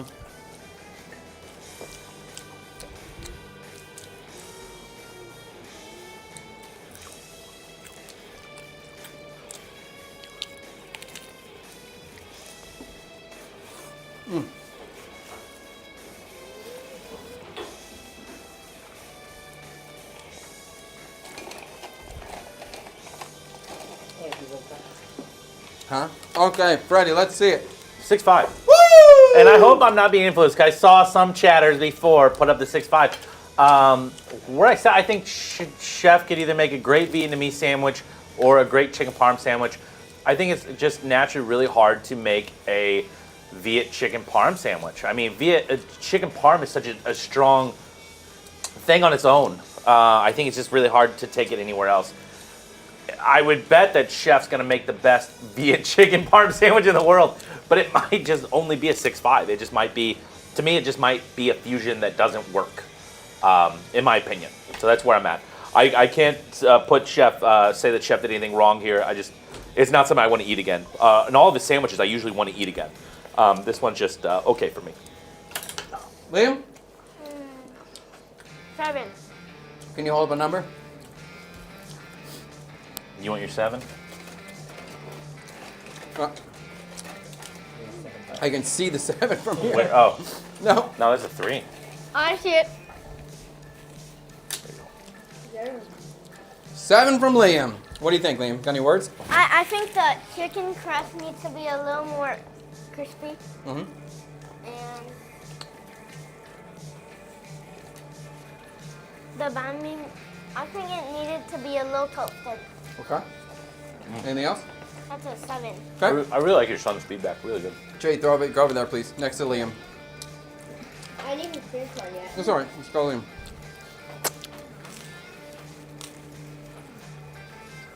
Go ahead, Liam. Three, what do you think? 8. What are your thoughts? I think it's good. Liam's right. It needs to be more crunchy, the crispy. It could be toasted. It's pretty good though. I like it. Okay. Cut it to the Vietnamese man.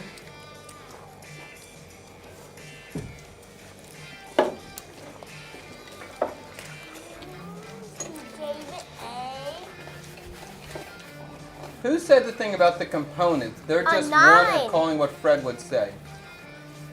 I don't know what you're saying, Fred. A 9. A 9! Oh wow, interesting. Wow. I like it. Yeah, it's interesting. You really not like it? You No, saw I another? just no, I don't know. That was my eating it. I was like, I mean, I like the salad, and I think the chicken. I mean, everything is like great. The chicken's good, the salad's good, but together they just don't, for some reason, don't work for me. I think I like it. You're allowed to like it. Because maybe in Vietnam not usually toasted. So either you eat it fast or it's go soggy. And you know, for me, it might be odd, and I love crispy things, obviously, but I always think of a chicken parm sandwich being a bit soggy like this. Like, I kind of like that texture, that like kind of like a little bit of that wet breading because you're putting the sauce on it, like it's getting saucy. I kind of expect that, so that wasn't a problem for me, really. In other words? The herb is really strong in here, and it's reminding me of a sandwich that I forgot the name of, and it's like it has some nostalgia. What is that? Nostalgia? Nostalgia. Yeah. What, a Viet sandwich? Yeah. This reminds you Yeah. of a Viet sandwich? There's a lot of herb in it, and I forgot what is his name. Chef? For me. Yeah, let's see. The first bite was really good though, but when I go inside, when the chicken breast is a little bit thick. Yeah. I don't know what Then- Chef's gonna put, but Chef's always a point above me, so I think 7.5 is what Chef's gonna give it. When the chicken breast is thick, I think it's kind of 8.5. ruined a little bit. Ruin it? Yeah, Okay. just a little bit. I'm gonna give it an 8.5. You're giving it an 8.3, Dad. 8-3. Interesting. I like it. I like it. I think this is a Viet chicken parm. I think Viet chicken parm is very hard. I think it's a very hard combination to put together. I think the chicken is really good. I think chicken's super tender, really moist, very good. I like the herb salad on here. My proudness for my son was just like, when he said like the chicken needs to be crispier, you are 100% correct, young man. You were just so right about that. Yes, chicken needs to be fried harder, crispier. Oh, you saw me rushing at the end. I was trying to get through it. But that's so true. So with a crispier textured chicken, something that had a little bit more body holding up to it. Part of the other problem is the chicken's so moist and so juicy that it sogged out the shell. So I think this has potential to be 9.2, 9.4 done properly. Another redo on this. I probably would not use canned chili and use a pickled chili or a fresh chili. And I don't want any extra sweetness. It's already sweet. But I do want to have some heat in here. I think it's pretty good. I think this has strong potential to really be a great sandwich. I think I would like to just see you make a Vietnamese Vietnamese fried chicken sandwich without the parm aspect. I'd like to see where you go with that. 'Cause I That'd think be way easier. way easier, and I think it'd be really good. That brine chicken was fire, Yeah. but And even making a classic Italian chicken sandwich with chicken parm sandwich with the Italian herbs in this sort of thing, I think would be amazing. And the arugula on top would be amazing. That I think we could be a 10. I would love to eat that. last stream, I want to come back there. Oh. Bye, guys. It's been great in this. Am I taller than Chef? Yeah, like a little bit. No. I feel like I'm. Don't stand on your toes. Just let me stand on my toes. Bye, guys. I gotta go. You're right. CKSK rocks. See you guys at the new studio. Yeah. In conclusion, do you want more? You guys okay? See you boys later. See you, buddy. Liam, are you okay for food? Sure, you okay? Yeah. Okay, great. In conclusion, this was good. I like this. I thought this was a pretty cool thing. I think this is potentially one of the hardest challenges we've had so far, or I've had so far. Viet Parmesan and Viet don't really click for me. So that was a real struggle trying to figure out how to make this work, but I think we're really darn close. Sauce is good. Chicken's fantastic. Just needs to be crispier. The herb salad really did it, and I like that kind of sweet fish sauce shallot oil thing. That worked out really well in here. So very, very cool. If you enjoyed this video, make sure you subscribe to the channel. Please give us a comment down below. Anything. Chatty great, chatty suck, chicken parm sounds great, bicycle, emoji, any kind of comment. Help us with the algorithm. On the next stream, we will be in a whole new place. This studio is gone. Goodbye, OG CKSK. You've been a good experience for me, or a good way for me to learn and test out this whole streaming thing. Building a studio kitchen for the first time. I learned a lot of lessons in this place. So if you guys have any, thank you. If you guys have any specific questions about building the studio, or the new studio, or redesigning, anything like that would be good for me to answer on Monday. So we will see. Oh my God, Fred left the Diet Coke here. Oh my God, that sounds so good. Is that for you? Did he give that to you? I'm opening it. We can share it. The Monday we'll see what's going on. If the space is ready, we'll cook and stream. If the space is not ready, I'll have some sort of dessert prepared. I think that's a good idea, and I can put it together. On the stream without cooking, depending on if the stove's ready or not. And yeah, I think that's it. Oh, the bathroom? Can you I don't think we have our mobile camera. That's the problem. It's choose to die today. Huh? It's choose to die today. Yeah, the one camera that we have moving around, we don't have access to it right now. That was the technical issues that we had earlier in the stream. That was a little bit of a problem. If you're not going to show everyone else, at least show TikTok. Thanks, Tree. Okay, let me just get a few more chat, and then we'll call it a day. I think that's. Is there anything else we need to say for the video? I think we're good on that. The new place is already. Yes, the new place we are moving into today, directly after the stream. Can you make jaya? Absolutely. Maybe, but Monday I'll probably just because jaya don't really put it together. It's a really quick thing. I want if we're not cooking, like literally have a fire. On Monday I'll make a dessert that's a little more intense, so we have some layers to build up through. What other abusers do you support? Okay. Can you congratulate my brother for becoming a nurse? He's a big fan of you. Yes! Congratulations to you. I don't know who your name is, or rather over here. Congratulations to you, whoever you are. I don't know if your brother or sister wants me to congratulate you. If you give me a name, I'll call him out. But congratulations to you, nurse. It's a big deal. Yeah! Fred is right. Chicken parm sandwich will be soggy, and that's okay, which is my banh mi is a great choice. Yeah, it worked out. Or you could, okay. Servable? Yes, it is servable. Just literally just frying the chicken a little harder, and I'm into it. I would serve it. I would definitely serve it, yes. The kids have given low scores too. They have, not this time. And yet, Fred's scale is different. I mean, that's part of the reason he got a golden ticket. He's just honest. I like cooking for him. He's a friend. He's a buddy. And he has, I think he gives good perspective. I think he offers a cook's perspective and a home cook's perspective. And he's good at communicating too. So there's many reasons I have him in here. And I dig the guy. I love the guy. But yeah, for Fred, we definitely rate differently where if something is average, he gives it a 5. But to me, if something is average, I give it a 7 because I think on average, food is pretty good. So a 7 is pretty good. So most food is averagely pretty good. So I'm at a 7 most of the time. Has Tang given bad scores too? He has. Everyone here is honest with their scores. Everyone is honest with their scores. I repeat that. Be honest. I don't care if you give me low scores. That's what it is. It's okay. When I communicate to everybody too, everybody says they feel comfortable giving real scores. My kids, I have no problem. They're going to give real scores. Fred's going to give real scores. Tang, I thought maybe it has some concern, but he says he feels comfortable giving the honest score, whatever it is. I mean, it's just if it's too low, he's fired. That's the only problem with him. I think Fred is just a hater. The only time I've ever seen Chad get mediocre feedback has been from Fred. He's not a hater. No, not at all. He was a hater.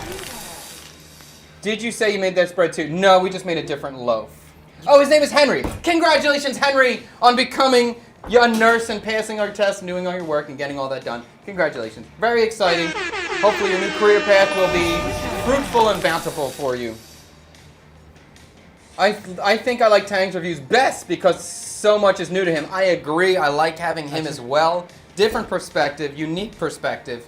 And I just can't pronounce it. I love introducing him to new food he's never tried. Like I had no idea that he never had chicken parm, so that's so exciting to me. So we will make that young man a real chicken. I want to redo this real chicken parm sandwich with that Italian herb salad on top. I think it's gonna be a banger. I think that's gonna be a 10, and he's gonna like it.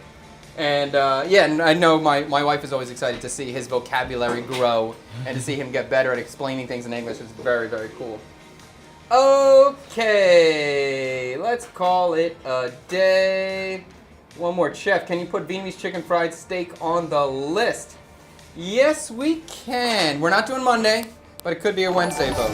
Maybe on Monday we'll vote for it on Wednesday. So let's try to remember a Vietnamese chicken fried steak. And I'll tell you what, Fred will love that. He gets down with chicken fried steak. Is it possible for you to make him brisket? Yes. I think now with the new studio space, it's going to open up so many doors because it's in my house. So coming here to start a project that's going to be a 5 or 6 hour project was just a pain in the ass, and I wouldn't do it. But now, like, let's say, hey, I'm just going to cook on Tuesday for my friends. We're making brisket. So on Sunday, I'll start it and we can have it on Tuesday or whatever. So there's going to be a lot more options, and I'm very excited to see how this space levels up. Thank you so much for like being an early chatter and being early into the stream. And you guys were the ones who will remember this space. When we talk about the OG space, you will know it. And that's pretty cool that you were here for that. So thank you so much for watching, whether you're on TikTok or any of the other platforms. Appreciate it. Very exciting about this direction. Very excited about the streaming direction, the career path, the next steps we're making. I like what's going on, and I'm excited about it, and I feel like we're doing cool things. We're on the cusp of cool things. If there's anyone that you like, admire, respect, and you would like to see them come on stream, either for me to cook for them, or have them cook in here, let me know. Try to send me a message. Try to connect us in some way. I'll try to make that happen. I'm interested in getting cool people on the stream. I think that's it. Let's call it a day. I gotta move. We're gonna move all this stuff. Have a great day. Thanks so much. Peace. See you later.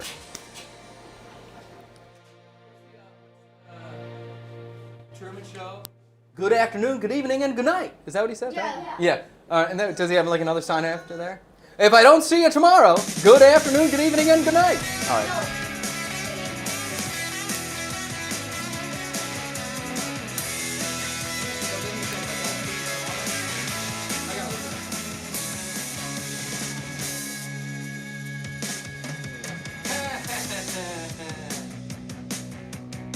Where's going to fit the new 2 on the CPS guitar? CPS guitar, funny.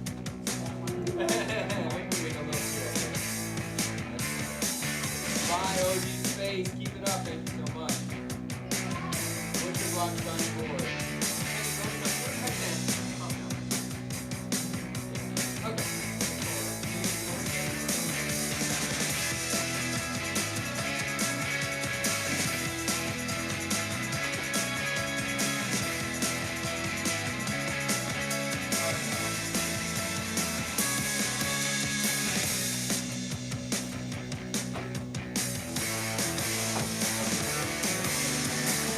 Yeah, bro.